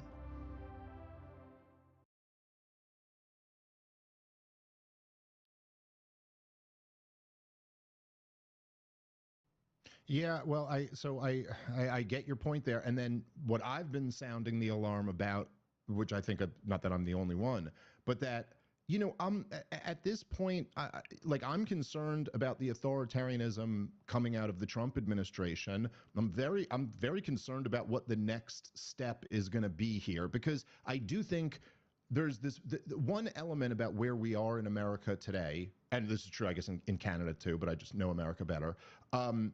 Is that really for the first time, perhaps in modern history, governments, modern propaganda apparatuses have been broken. And so they don't really have the same, they don't have the same controlled corporate media that they used to have. And this is what allows conversations like this to happen, because they just weren't going to happen under the old controlled model. And so you have this dynamic where people are waking up to the corruption and to the lies of the propaganda. And now, at this point, Donald Trump is just snapping back at Tucker Carlson and Megyn Kelly and Alex Jones and Candace Owens and all these people. But how long can they continue this? And does that require an authoritarian crackdown? But then the other angle, which I'm equally concerned about, is that for whatever we rolled back, as I kind of alluded to earlier, for whatever we rolled back in the culture and in terms of political power of the woke leftist insanity that we've seen over the last 15 years, Donald Trump just found the only way to hand political power right back over to that same group. And it was some of the stuff we maybe didn't do as much as Canada did. We weren't as viciously authoritarian during the COVID stuff, but we flirted with every bit of it. And really not just flirted with it, but keep in mind, Joe Biden passed an executive order essentially banning the unvaccinated from working nationwide, that any company with over 100 employees, I believe was the rule, had to fire all of their unvaccinated workers. Now, the Trump Supreme Court which was still on the bench during Biden's years, they struck that down as unconstitutional. But like the president tried to do that but a couple old Supreme Court justices dying 5 years later or earlier or whatever, and that gets through, and that is the law of the land in America. So central bank digital currency, they flirted with a lot, and they really flirted with the national vaccine passport. The idea that like we were going to federally enforce essentially a caste system in America, and that they can't just wait around to see if they get voted out or, possibly publicly hung by the American people at some point. They got to be like, well, now's the time that we have to implement what I think they always pretended that China had, which I've never exactly understood what the evidence for how real the Chinese social credit score system is. Like I've heard politicians allege that this is the grid that totally controls China, but then I've also just talked to lots of people who are like, no, I ran a business in China for 10 years and I don't even know what you're talking about, and that's not a thing. And so I don't know what's real there. I know the way they lied about the whole Uyghur genocide numbers, and that what was the guy? Adrian Benz or whatever, like just didn't carry the one when he was supposed to and made all the numbers completely wrong. But so I don't know what about that, but I know that our Democratic establishment politicians have openly flirted with the ideas of like carbon scores and, like all this crazy stuff. And so I agree with you that I agree that the biggest danger is that you find one of the, because the boomer generation in America, and I know there's some people have had like great quotes like this, like, but if true authoritarianism ever comes to America, it will come in the language of liberalism. But like that is always the case, right? Like for the boomers, it'll always have to be in the language of liberalism because that's the only language they speak. That's why they even have to everything is draped in libertarianism in America, even though we're the biggest government in the world, in all this debt and print all this money and bomb all these countries. But even when when the war in Iraq, what was it called? They called it Operation Iraqi Freedom. They call your income tax voluntary compliance. That's what the IRS calls you paying your taxes. Voluntary compliance. Now, if you don't voluntarily comply, yes, they will throw you in a cage, but it's voluntary, you see. So, like, I'm just saying, if you could find a narrative around climate change or around like hate speech or the rise of fascism in America, that is quite possible you could get the boomers on board with some wildly tyrannical stuff. I completely agree. Sorry. Go ahead, Nico. I want to hear your response. No, so I completely agree about the Democrats. So I think that from the perspective of the Democrats, these liberal boomers, the disease, the plague in America are conservative white men. America must do all that it can to destroy conservative white men because that is the ultimate threat to their way of life, right? And that's why we had cancel culture. And that's why if they come back in office, they will target conservative white men with digital currency, with carbon tax, with more cancel culture, with DEI, with more illegal immigration. You can bet that like when they come to office.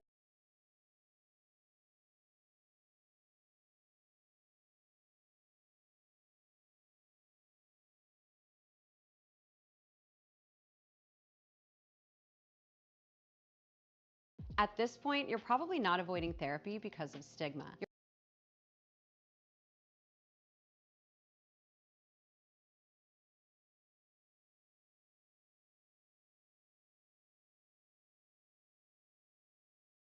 You've got a major meeting coming up next month with President Xi. I want to get your take on China and how this shift in oil, particularly because of Iran, particularly because of Venezuela and what you've done, even your comments on Cuba. How does that change the dynamic of this meeting with President Xi? I don't think it does. I mean, he's right now at 11, we begin with breaking oil, news. Controversial influencer Clavicular has been Miami Fire responded to Miami after having a suspected overdose.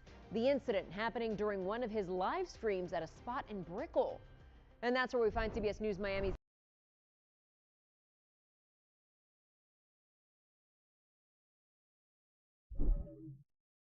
He's somebody I get along with very well. He just wrote me a beautiful letter.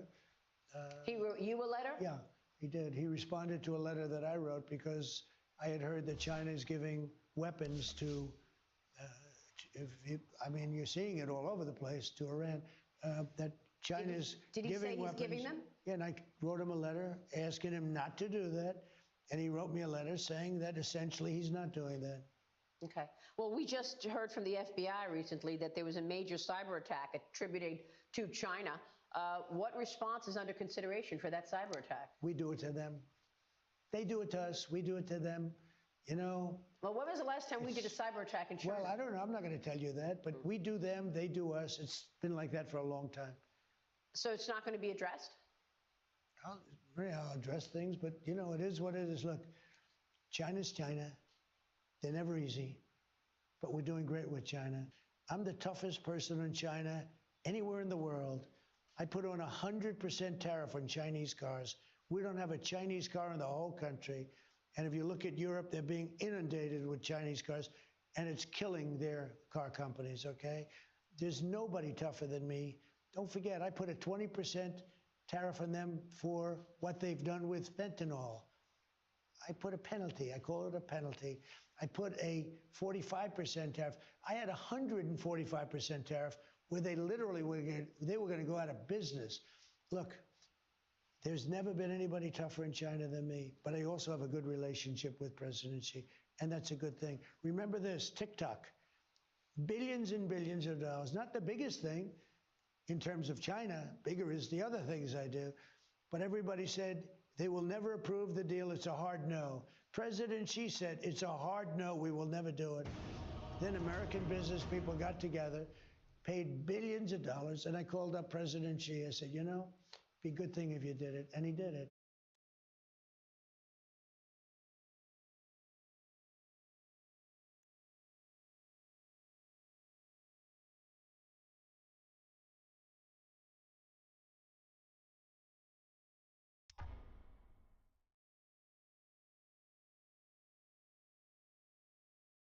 There's a new way to retire. With Bitcoin IRA, you can invest in crypto 24/7 with tax. The hot topic of the hour, a lot of breaking news from President Trump. He told me the blockade of Iranian ports. Sorry about that, dude. I'm putting food in the oven. I'll be probably about 3 minutes if that, and then at that we'll start the stream. We'll start with some. White House yesterday, where he told me all about that, plus the current state of the economy. We're gonna keep going with some Dota. After we do some Dota, we'll probably do some Crimson Desert, and then we might try some Arc Raiders. Heard new map is out. Gonna have to fucking piss people off because I'm the biggest fucking rat you've ever known. His expectations for the price of oil and the reconciliation package to come. Take a look. Mr. President, thank you for sitting down with us. We appreciate it. You've had a real reaction to the blockade. Are you happy with the reaction since you put this blockade in place in the Strait of Hormuz? Well, it's been pretty amazing, actually. I thought that was going to happen. They reacted to this even, I think, you know, we've obliterated them. And this almost seems to be more of a reaction than we had before. So we'll see. I mean, look, it only matters the end result. And we're doing very well. We started off with Venezuela. We showed everybody how good. I built the military. I rebuilt and built the military in my first term. I didn't know I was going to be using it this much. But we have the greatest military in the world, not even a contest. And think of it. They have no Navy. They have no Air Force. Everything's been wiped out. They have no anti-aircraft. My Venezuelan friend no radar. is having no leaders. more the leaders they have outages than before. Regime, okay? Way and more. I find them pretty reasonable, to be honest with you. By comparison, Such a pretty liar. reasonable. It really is a new regime. And I think we're doing very well, but it only matters what the end result Like a lot is. more. And maybe it'll happen fairly soon. Who knows? And you told me on Sunday that you think they will ultimately consent and say they're not going to continue building a nuclear weapon. How will you verify? Well, first of all, if they don't, we're not making a deal, okay? So there's no deal. This whole thing is really about no nuclear. They cannot have a nuclear weapon. And if they're going to have a nuclear weapon, we'll be living with them for a little while, but I don't know how much longer they can survive. I don't know how much longer they can go because they've been hit very hard. And as an example, we could take out every one of their bridges in 1 hour. We could take out every one of their power plants, electric power plants, in 1 hour. We don't want to do that because someday you're going to have to rebuild, and it takes you 10 years to rebuild a bridge. Even if you're Trump, it takes so long. Takes a long time, and power plants are just as bad. So we'll see what happens. Did you get any pushback, like from the Chinese or the Saudis, about blocking the Strait of Hormuz? No, I had none. You would literally decimate Let me the move on to environment domestic in the issues, whole sir. entire Middle What East are your top over priorities destroying now for the fucking economy for the rest of the year? like you're not To gonna be go in there. honest, we are doing. You're gonna go in there and shut them down all nice and slow. You ain't gonna shut shit down nice. You're gonna bomb the fuck at him, start a fucking nuclear fucking reaction. You're gonna fucking that reactor's gonna fucking that shit's gonna be crazy. It's gonna be another Chernobyl. So well. You look at this. I hit the 50,000 Dow mark, which everyone said couldn't happen in 4 years. I did it in 1 year. I hit the 7,000 S&P mark in less than 1 year, which was a number, as you know, you reported it. They said if at the end of 4 years you hit those numbers, I did it at the end of a year. And I said, now we have to do a little bit of a turn, a detour, to a place called Iran, and we have to stop them from ever having a nuclear weapon. And if you told me that in the midst of it, we would have a stock market that's almost as good as it was 2 months ago, just about, very close, and that we'd have oil, that we'd be selling oil, that oil would be at 92 or whatever it is right now, instead of 200, because a lot of people said, oh, it'll be 200. This is in the midst of everything. Now, I think we're doing very well, and maybe people assume we're going to win this thing pretty soon. We've beaten them militarily, totally. The only thing they have is the Gulf, and I think now, or the Strait, as they call it. And I think now, I don't know how they hold it. Well, I mean, that's what I'm saying. The backdrop has changed. I know it's been only a month or so, but oil prices are up 50%. The stock market had a tough first quarter. By the way, you're now, right. Stocks are you're still right, but up. they're not up. I thought, I mean, honestly, You thought it was going to be I thought there'd be much, and I was willing to do that, to stop a nuclear weapon to be used against this country or the Middle East, anybody in the Middle East. They were going to take out the Middle East. To stop that, it was certainly worthwhile, being much higher than it is right now. If you told me that we were going to be at only 92 a barrel, $92 a barrel, I would have been very surprised. All right. You know what? I'm very happy. And it's going to come dropping down very big as soon as it's over. And I think it can be over very soon. So if they're smart, it will end soon. Overall, the impact on the economy, do you expect a hit to growth? Do you expect a spike in inflation? Well, look, there's a hit because, you know, we go through it for whatever it is, 6 weeks. There's going to be a hit, but it's going to recover, I think, fully. Somehow they misquoted me. I think oil will be down to the levels it was. You know, they said, I expect oil to be high at the midterms. I don't expect that.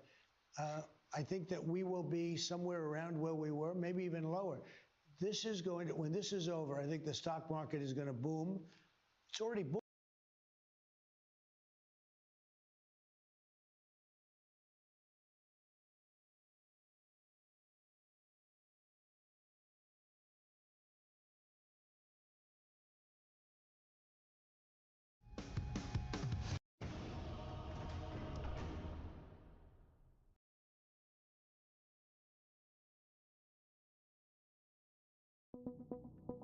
Entonces son 2 gramos para cambiarlos por el kilo de arroz. No hay dinero, no hay economía. Esta es la plata de nosotros los campesinos en este momento. Guerrilla allí, guerrilla acá y no pueden pasar, ¿qué hacen aquí? Y esos drones dando vueltas y uno ahí. Un sonido así. Y cuando sueltan la bomba es...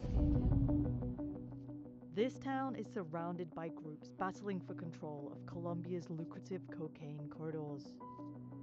Se acaba de meter la FARC a Pacheli. ¡Viva la FARC! We're the first journalists to visit after armed militants lifted a road blockade just weeks ago, joining a humanitarian caravan deep into a region dominated by war. Vamos para una región muy peligrosa, donde allí se consiguen algunas compañeras pues que tienen que vivir con el ruido de los ataques, de los explosivos. En este momento todo el Catatumbo está sufriendo el flagelo de la guerra. Clashes between offshoot groups of the Revolutionary Armed Forces of Colombia, or FARC, its opponent, the National Liberation Army, or ELN, and the country's military, is plunging Colombia into its worst period of violence in decades. Fue atacado con explosivos el batallón de Ocaña. Los enfrentamientos más graves ocurrieron en el Catatumbo. El desplazamiento más grande que se ha podido registrar, histórico además.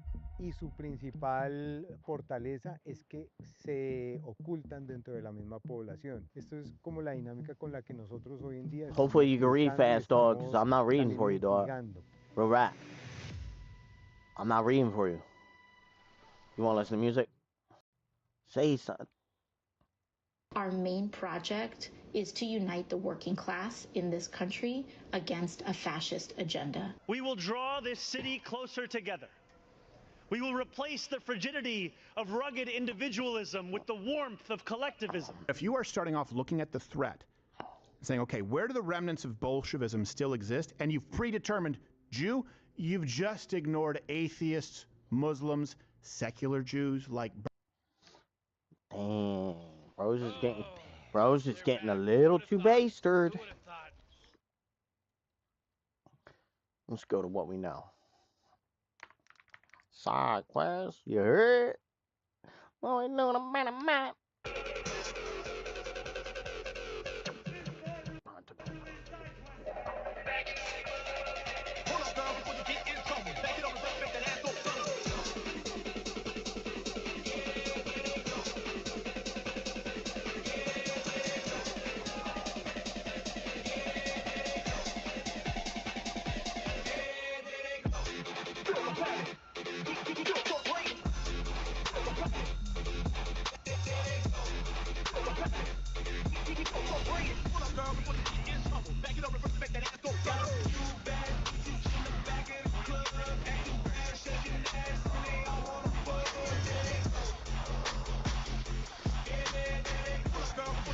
I'm dead.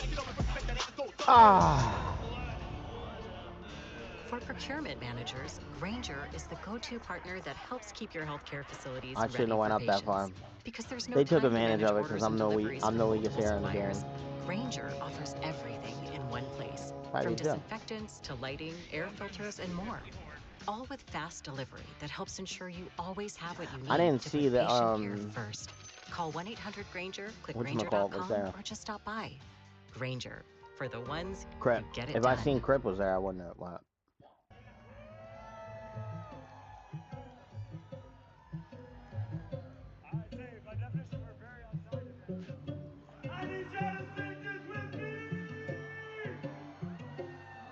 Oh, well imagine as I'm pacing the pews in a church corridor and I'm here. No, I can't help but to words.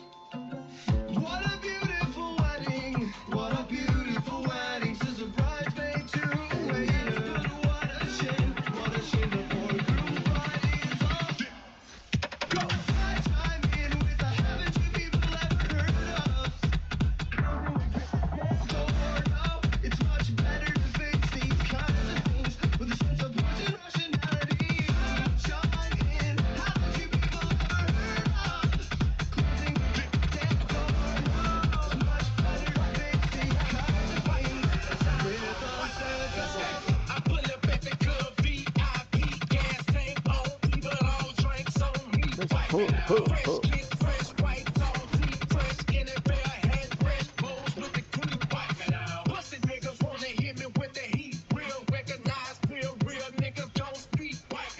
Chicken leg, I've been rolling by the week. You can tell I got cake by the diamonds in my teeth. Black shades, so you know a nigga rolling. Ain't shit, man, the dough, so ain't no telling what I'm holding. Bad bitches, they gon' bust it wide open. Nigga fashion and they red, but I'm the nigga they don't coach. Small nigga talk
class.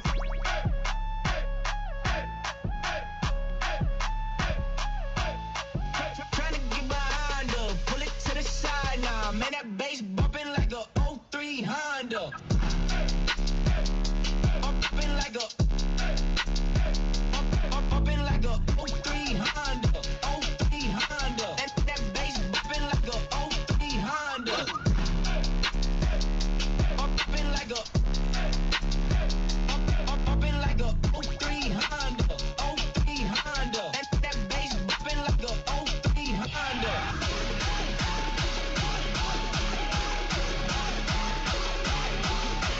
Trying to get behind her, pull it to the side now. Man, that bass bumping like a '03 Honda.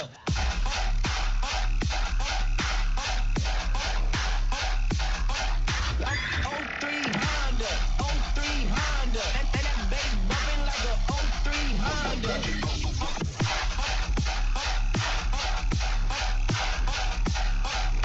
'03 Honda, '03 Honda. That bass bumping like a '03 Honda. Hands up, hands up. Everybody now, let me see your hands up. Everybody now, let me see your hands up. Everybody now, let me see your hands up. Right now, hands up, hands up. Everybody now, let me see your hands up. Everybody now, let me see your hands up. Everybody now, let me see your hands up. Right now, right now, right now, right now, right now, right now, right now, right now, right now, right now, right now.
Did he shoot at Colonel Shaw first? Yeah, he was Colonel Shaw was the closest guy to him. How far? Point blank? 6, 7 feet. That's it? I mean, for like I'm telling you, the dimensions of this room is like the same. Like the door, shooter is like the right edge of the American flag, and Colonel Shaw is standing where your portrait is of you in the helicopter. Wow.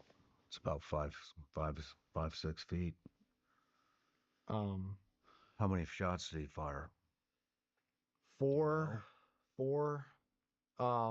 Like Colonel Shaw he closed the distance like immediately, damn near, and was able to kind of bear hug him to the ground after he'd been shot. Did he hit him 4 times? Colonel Shaw was only hit once. I checked his whole body. Mm-hmm. I only found one gunshot to his leg. But a girl got shot. She did get shot. When did she get shot? It must have been in that volley of shots. So he wasn't just aiming at Colonel Shaw? Well, or somebody ran in front of him? No. She was sitting in the general like line of fire that hit Colonel Shaw. She would have been sitting in the general line of fire of where he was standing. because she was in the front row. I think in the front row to my left. It wouldn't have been that much of a gap if you were shooting quickly to maybe have a stray. I don't know. But she was hitting the leg. Was anybody else hit? Yeah. Who else? Another cadet guy. The one with the knife. Who was, I don't know if he must have been shot. He was shot and kept stabbing. Where was he shot? In his belly. In the belly? In the belly. Yeah. And he kept going? Kept going. Freaking insane. Where did you tackle this guy? He was on the ground. Like Colonel Shaw was able to bear hug, kind of bring him to the ground. Colonel Shaw, way more sizable guy than the shooter was. Shooter was not a big guy.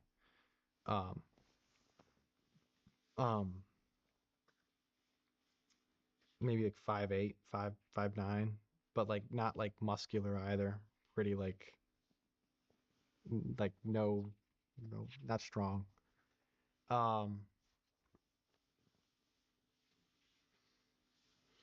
He was on the ground when we had gotten there already, and it was just kind of like a beat down.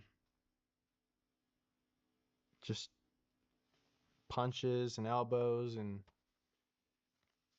people with knives, and some even had a water bottle, like a metal thermos.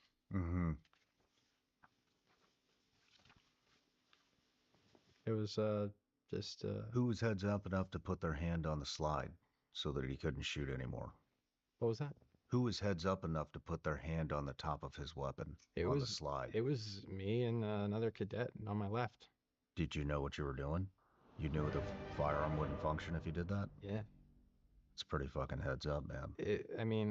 It's just, I feel like it's kind of like, you know, I've done a fair amount of shooting, and it's like if that's the main action of the gun, of the pistol. So it's like, and he kept trying to pull the trigger, like he's trying to swing his arm around at me and at the guy to my left. What are you doing while he is trying to shoot you in the face? We're trying, like pushing the gun like as a team back away and forcing the muzzle away from our classmates behind us into the wall. Was he yelling? No, he yelled, shot, and like he did not say a word while getting beaten, like at all. He just kind of let out a couple grunts, and maybe after a minute and a half, he was gone. How many times did you guys stab him? Do you have any idea? It was a lot. It was a lot, and it was everywhere. It was everywhere. Oh yeah. Good idea. It was a lot. It was everywhere. How big of a knife was it? Do you know? It's 2-3 incher. Little bitty knife. Yeah. 2-3 inch knife. Like, it's a college campus. Can't carry like big knives or guns on campus. Base 44 super agents. The next thing you can't live without. No setup. Just say hello. Every tool you already use, plugged in a click. And away it goes. Analyze.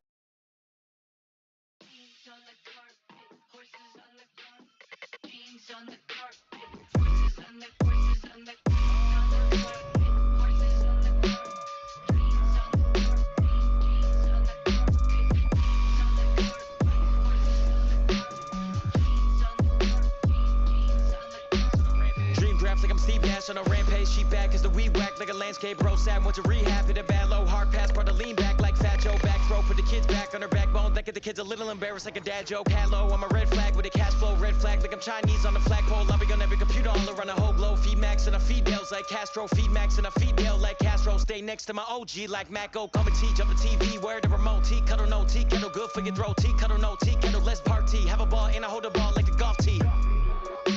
You all the way soft bitch, I don't play golf. I'm a god-made saint with a cockeyed face and a half-black lung from the heartbreak days. I'm a concrete kid with a concave brain doing conquest quietly with cunt cocaine. I'm a phantom to my ops like Phantom of the Opera. We get on stage like Broadway plays. We get on stage like Broadway plays. Make him nosedive like MJ's face. Turn a bitch ghost white like MJ face. Give the greatest hits like MJ Jebs. Make a pro profile like MJ's death. And I beat kids ass like MJ's dad. And I fuel hoes up like methane gas. Fuel hoes up like methane gas. Fuel hoes up like methane gas. Fuel hoes up like methane gas. Methane, I will not date till my death day. Good friend, not a boyfriend for the friend's sake. Won't be in a picture frame, just a bed frame. Treat him like a pet before I give him a pet name.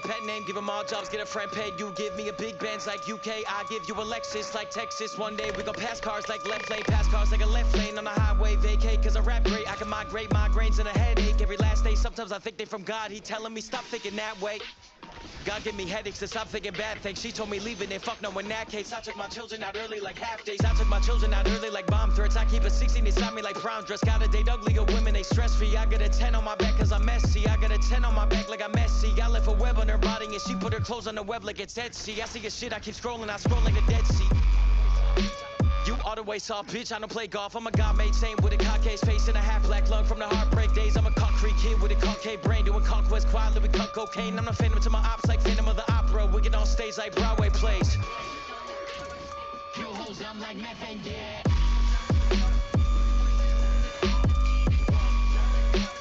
Fuel hoes up like methane gas. Fuel hoes up like methane gas.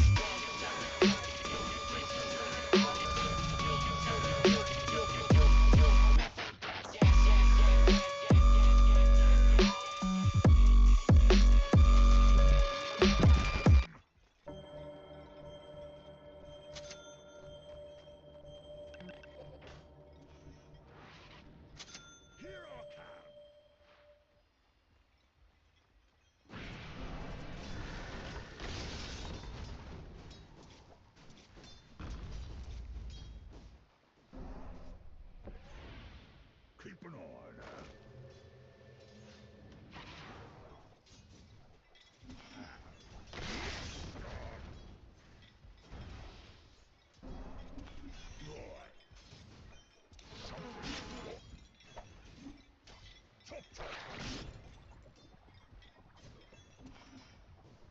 Ominous, that is.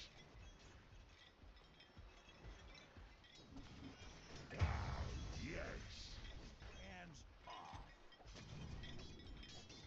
You got it. Yep. You know, Rick, I gotta tell you, my bottom tower is looking pretty good. 40, bottom tower under attack. Oh! Coming through.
top tower's under attack.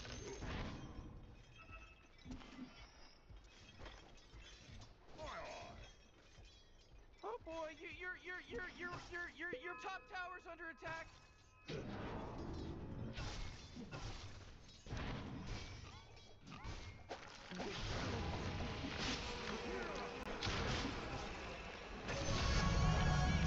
It's a killing spree. Serious, top tower's under attack.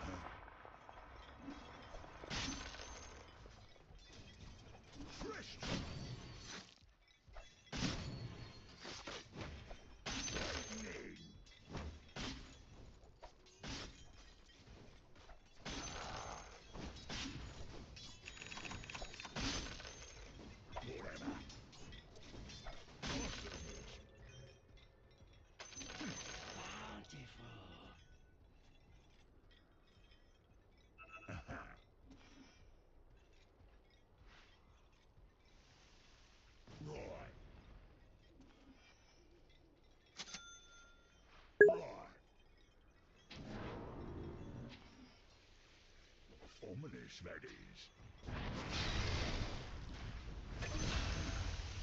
Ooh, dire, you gotta fortify them, their structures. Good work.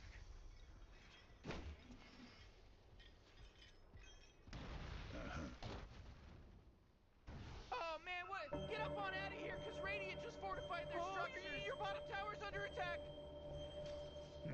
Oh, jeez, he's dominating.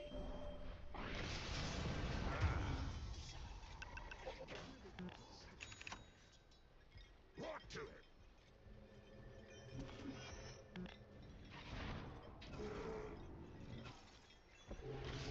Your bottom tower's under attack. I need a new pair of pants.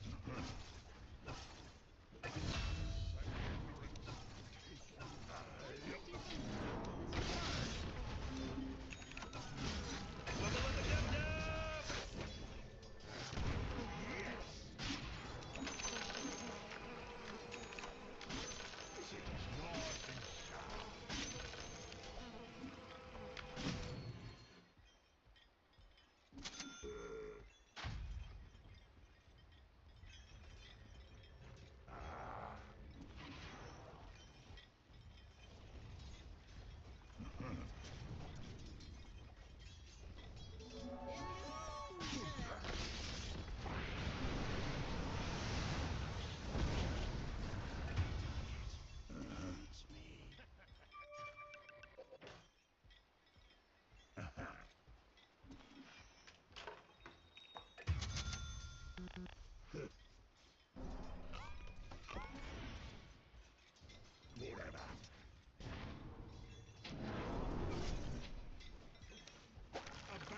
Listen to that. Here I come.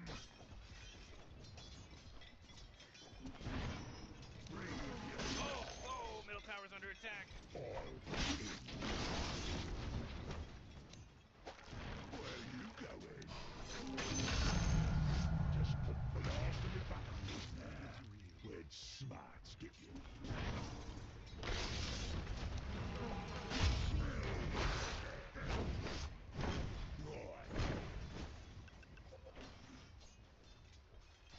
Your top tower's under attack.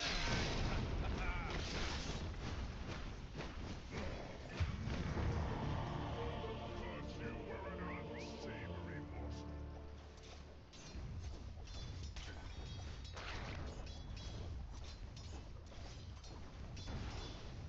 Oh, jeez, middle tower's under attack.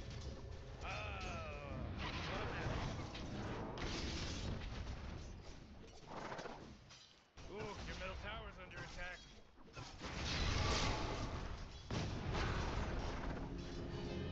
Whoa, killing spree. Oh! Is there no, honor anymore among gaming people? He just mega killed. Rock to it.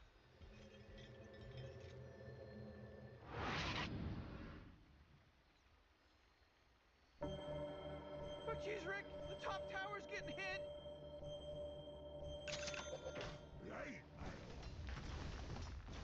I had it already, but it was my unrealized goal. Top tower's under attack. But he's up. Sheesh. Ooh, oh, not good. Man, hook easy kill. Your top tower is under Hook, move, wait till he fucking starts fighting me, boom. tower's getting hit. Feels like they don't even care. Way to go.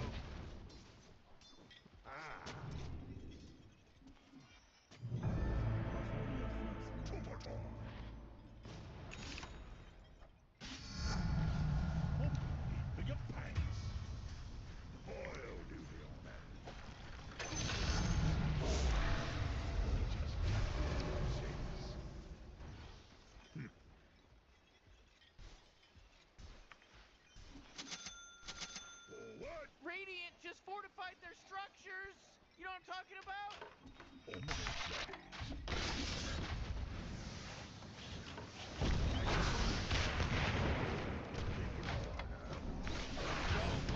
Killing spree. Oh, everyone bow down. Oh, it's an accident, I bet.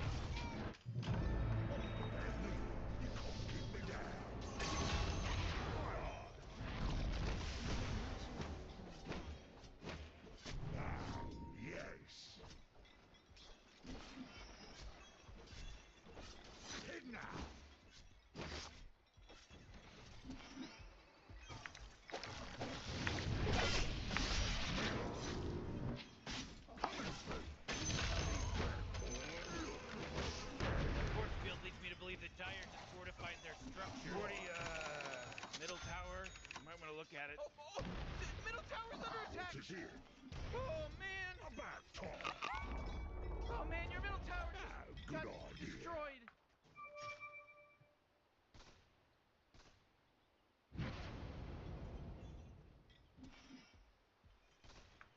Fresh meat.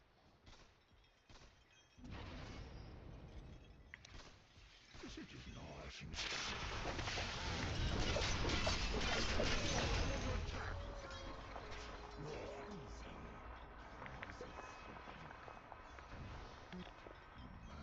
bloody time.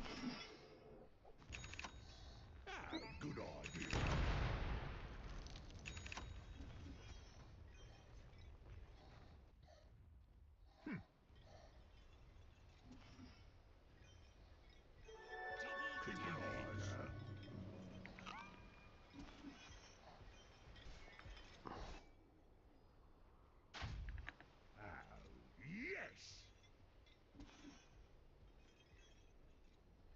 Ominous, that is.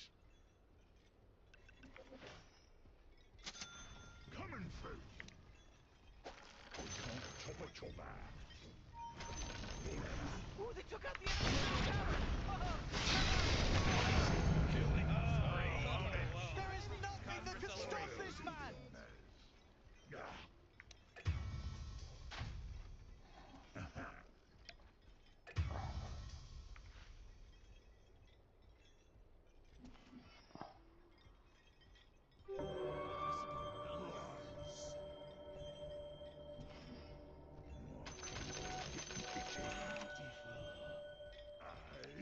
Oh yeah, your bottom tower's under attack. Come on, get with it.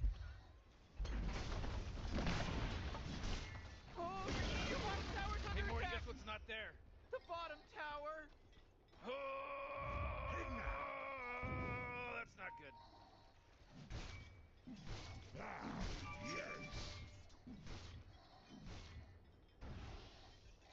Lightning.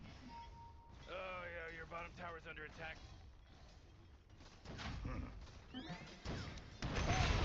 He's dominating now! He's dominating!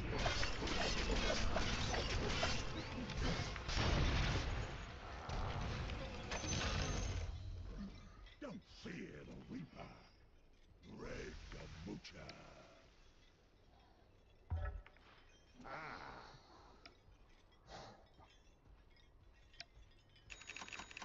Good plan.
Alright, let me get my food.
Morty, you're not gonna like this. Top tower's under attack.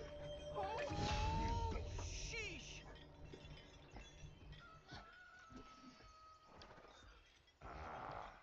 Oh boy, your top tower's under attack. Radiant's courier got killed. You know how much stuff he was carrying? Visibility. What is here?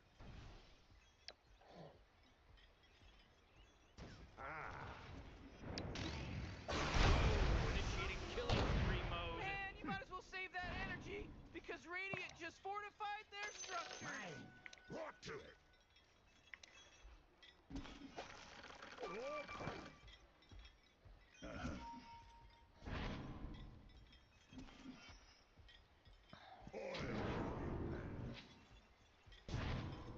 Your bottom tower's under attack.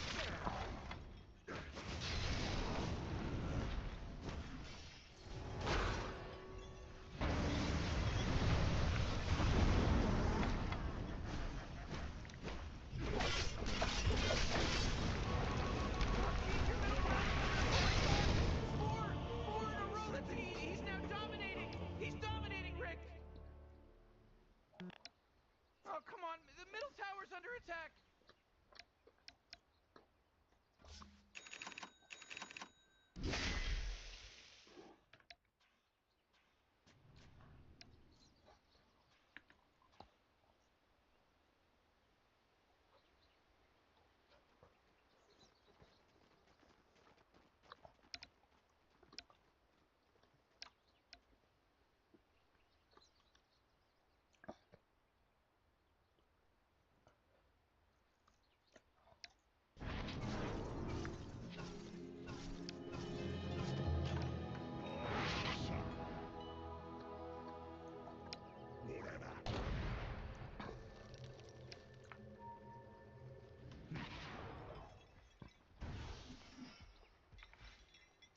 Ominous, that is.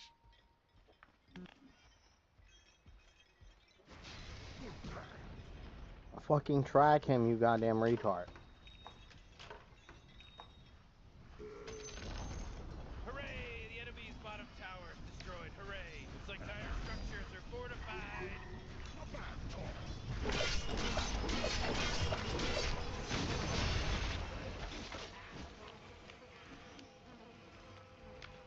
Lightning. There is nothing that can stop this man!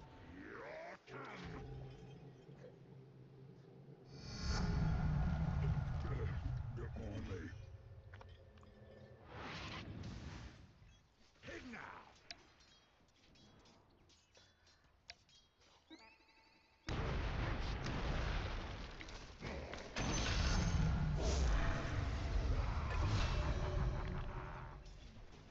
Forward.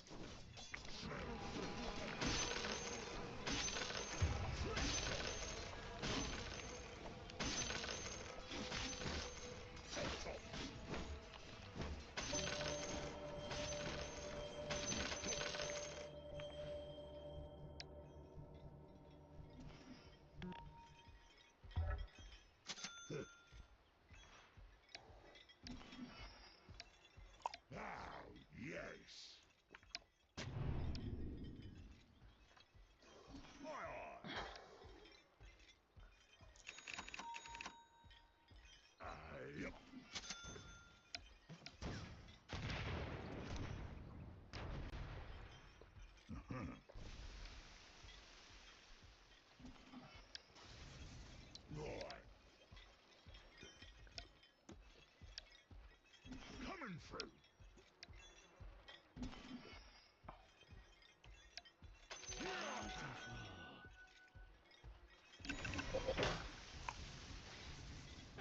Good idea. You got it. Right to it.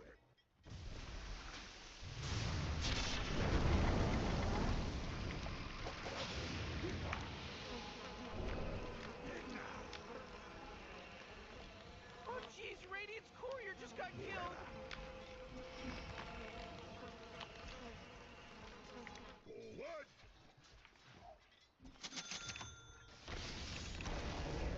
Oh, Morty, uh-oh. You better hold on to your hat because now it's a mega kill.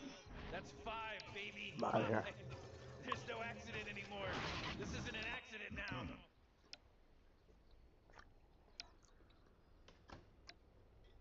Pointed right past me to get that kill. I was smart. Keep an eye on her.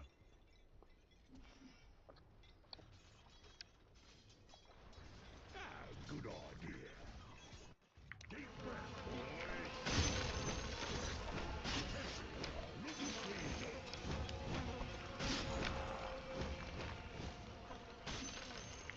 Bloody pricks. Here I come.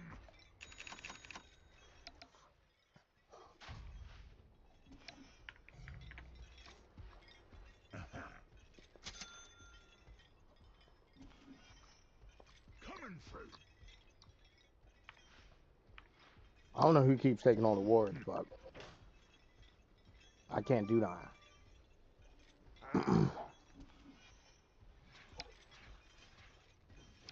Is it real?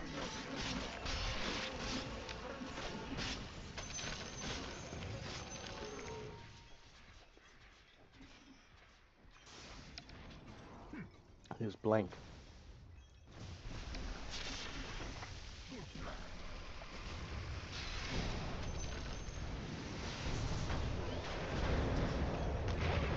He's unstoppable.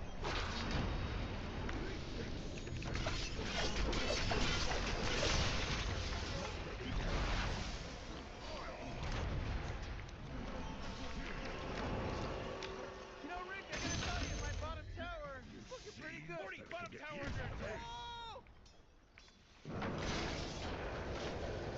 Your bottom tower's under attack.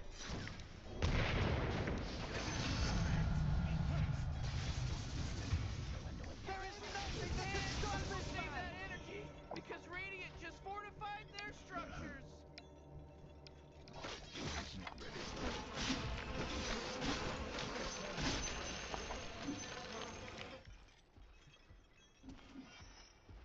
Yeah. I'll do the honors.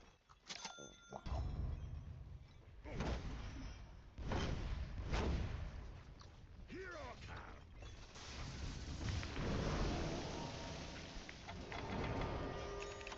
I'm under attack. Watch out, it's a killing spree. Oh, so your warrior got killed. Are you kidding me? Whoa! He just killed Radiant's courier.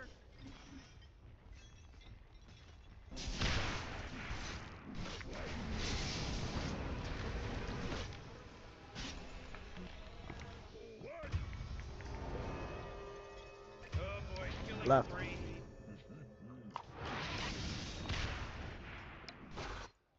Right.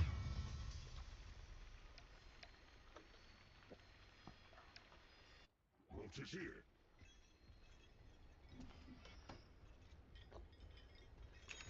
Aye, aye.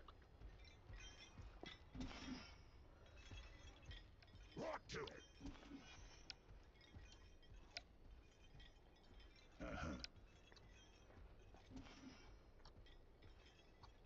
Good plan. Waiting in.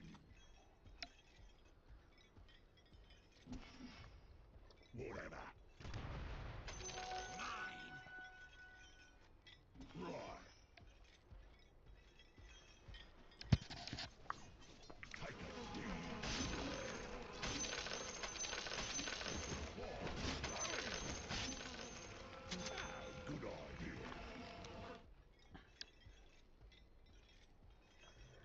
Keep an eye out.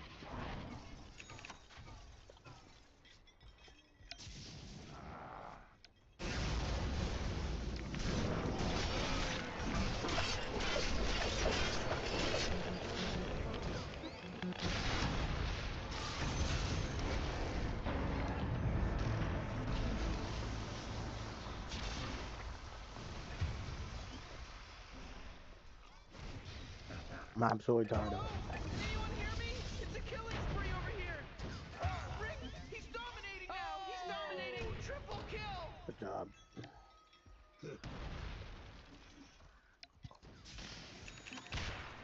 Oh.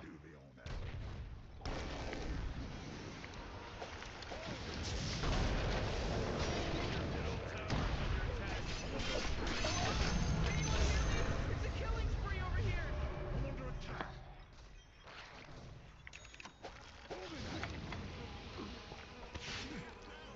Oh man, this guy's dominating. Just double kill.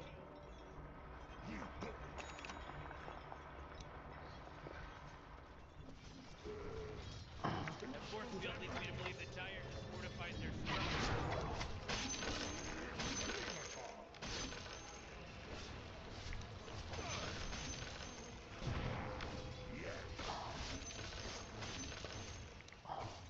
Something's rotten.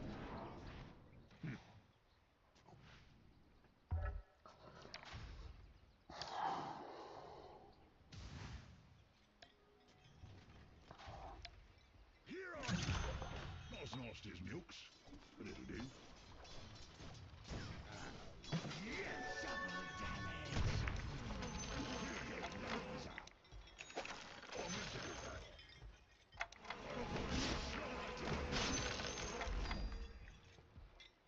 I'm not ready yet.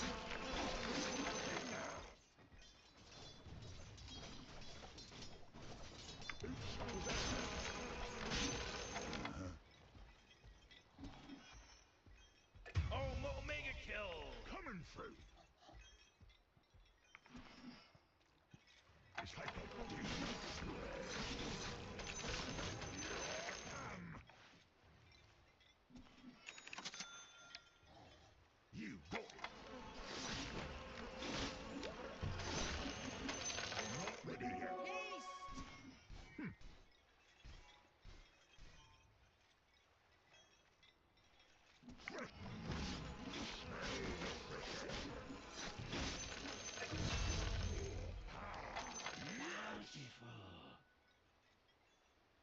Oh, yes.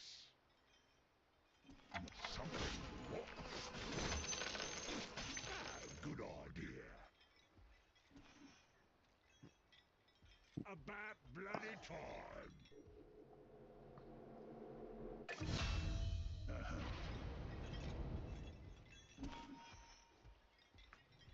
Good plan. Oh jeez, Radiant's courier just got killed. Your tower's under attack. Oh man. Ready or not, killing spree. Attack. Head now.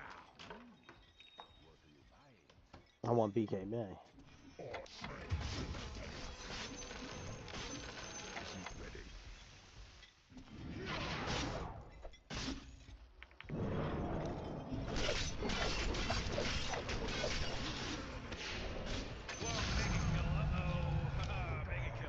There is nothing that can stop this man. That was like the craziest, stupid shit I've ever seen in my life.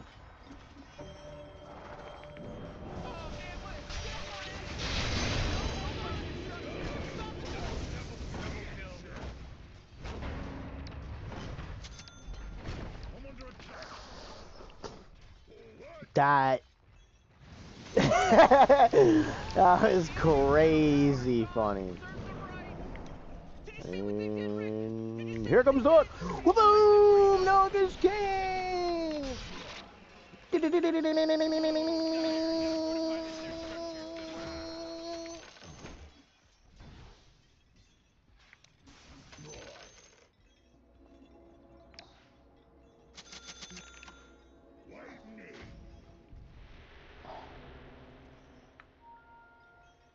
Ominous, that is. Didn't know I could do that. Regeneration.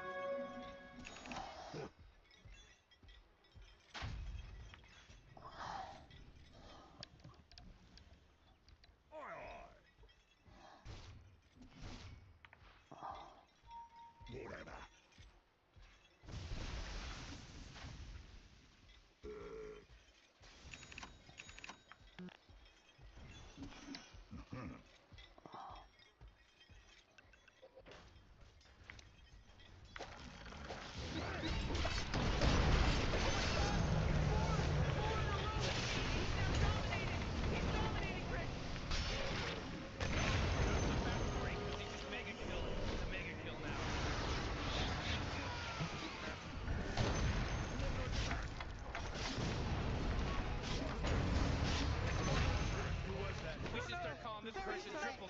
Because they got a triple kill.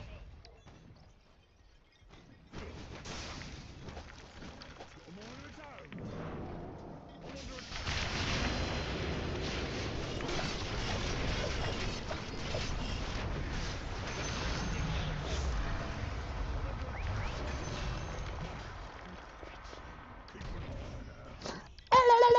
Blinker.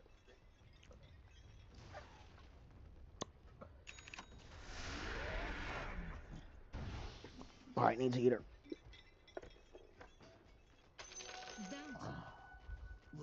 Heater moment, one hit. Or I'm hitting it wrong.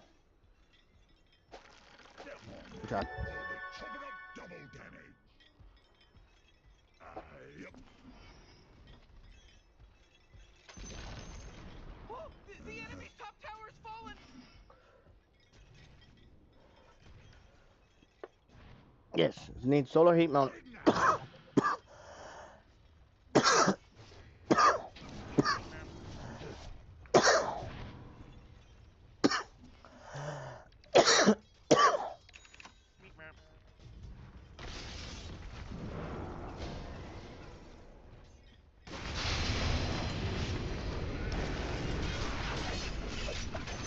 Monster kill. Watch out, Morty. Got pedals pinned up. I'm under attack.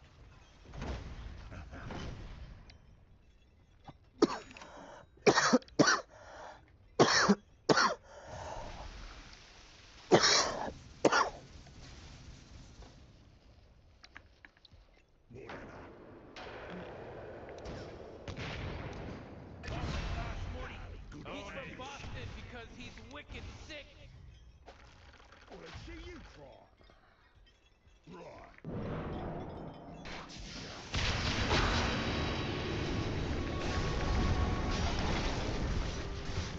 I've never had more people hit more spells on themselves. I think it was like 3 spells they hit on themselves. The only reason I couldn't do not, I didn't have BKB.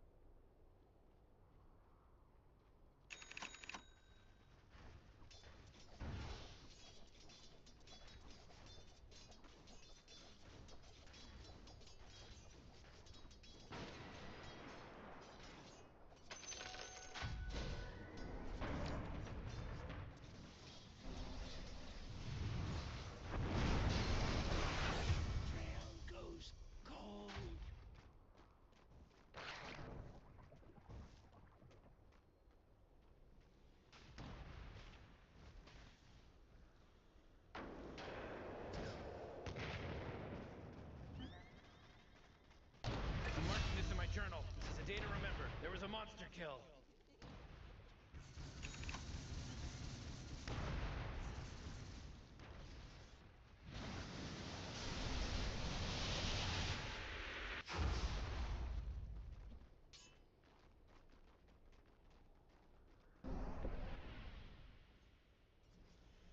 Not good. Almost spit that up.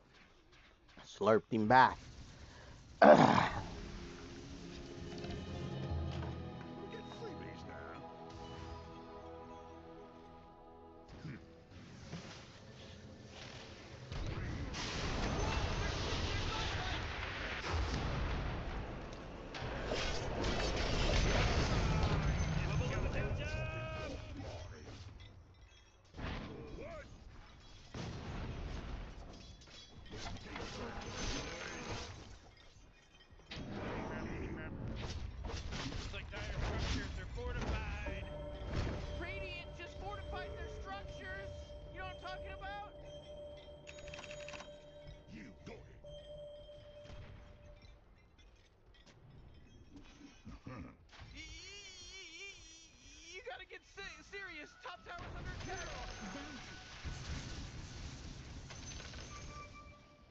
Your top tower's under attack. Come on, get with it! Yes. Ominous ladies. Meat map, meat map. Oil do the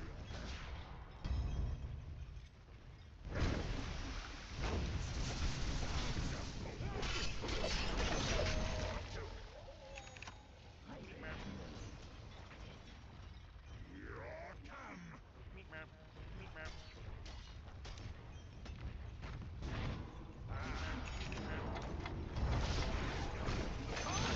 Say it really fast a bunch of times, it starts to not make any sense.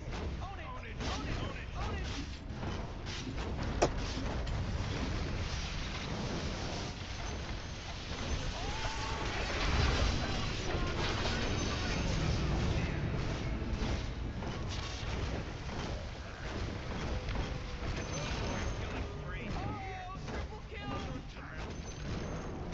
The enemy's bottom tower. It's gone. We did it. Radiant's courier got killed! You know how much stuff he was carrying? What is it? More gold never hurts.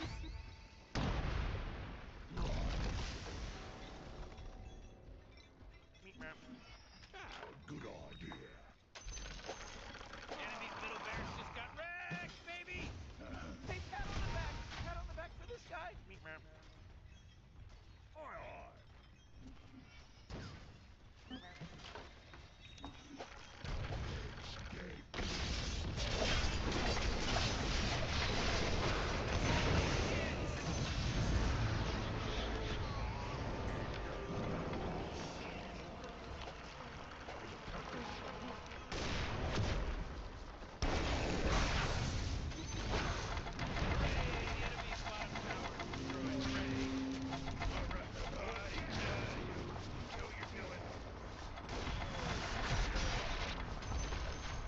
Enemy's bottom barracks are gone.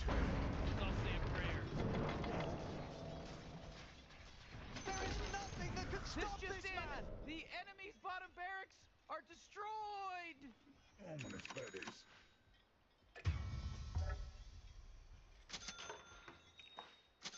Whatever.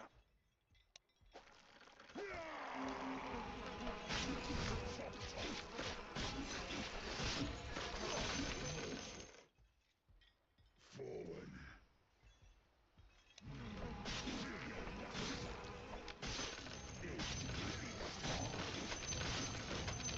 Not ready yet. Coming through.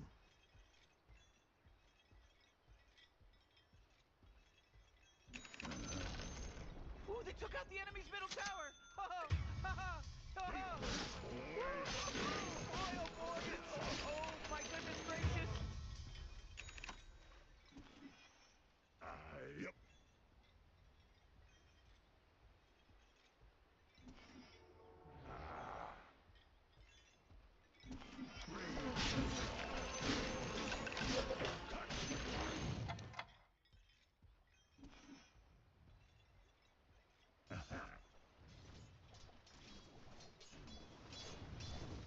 Carnage! Smell the fresh air.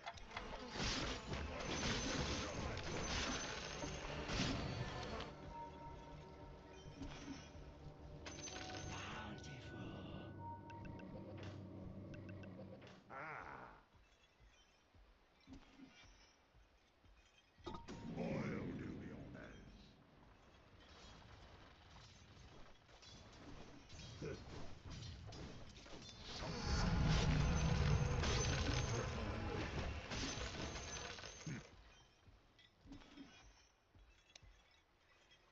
Keep an eye on her. Oh, come on! The middle tower's under attack! Radiant just fortified their structures! You know what I'm talking about? Ominous ladies. What is here? Oops, was that right?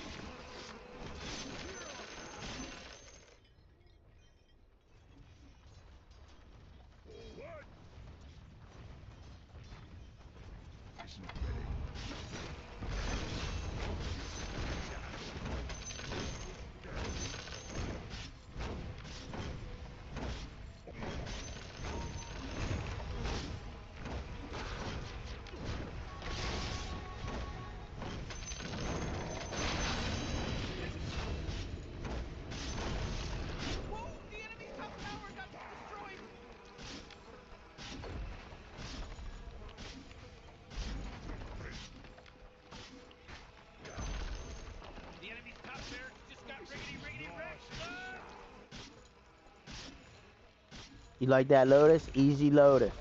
Nice with the Lotus. Easy Lotus game. Look, I'm about to do it again.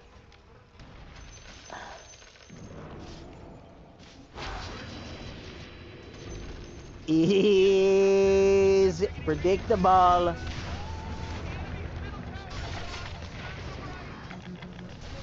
Now, big solo.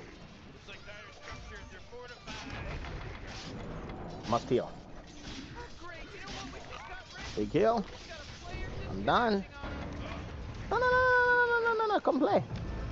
You want to play? Who play? Let's see this game.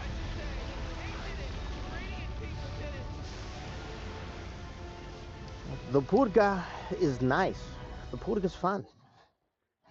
The big hooks, the big dam, and then the snowball. And once the big snowball, it's an easy game.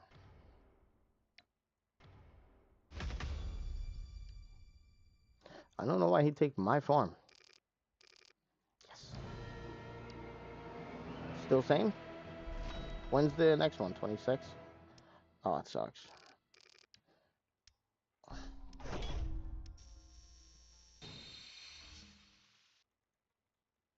$19 and $5. Oh, he did better than me.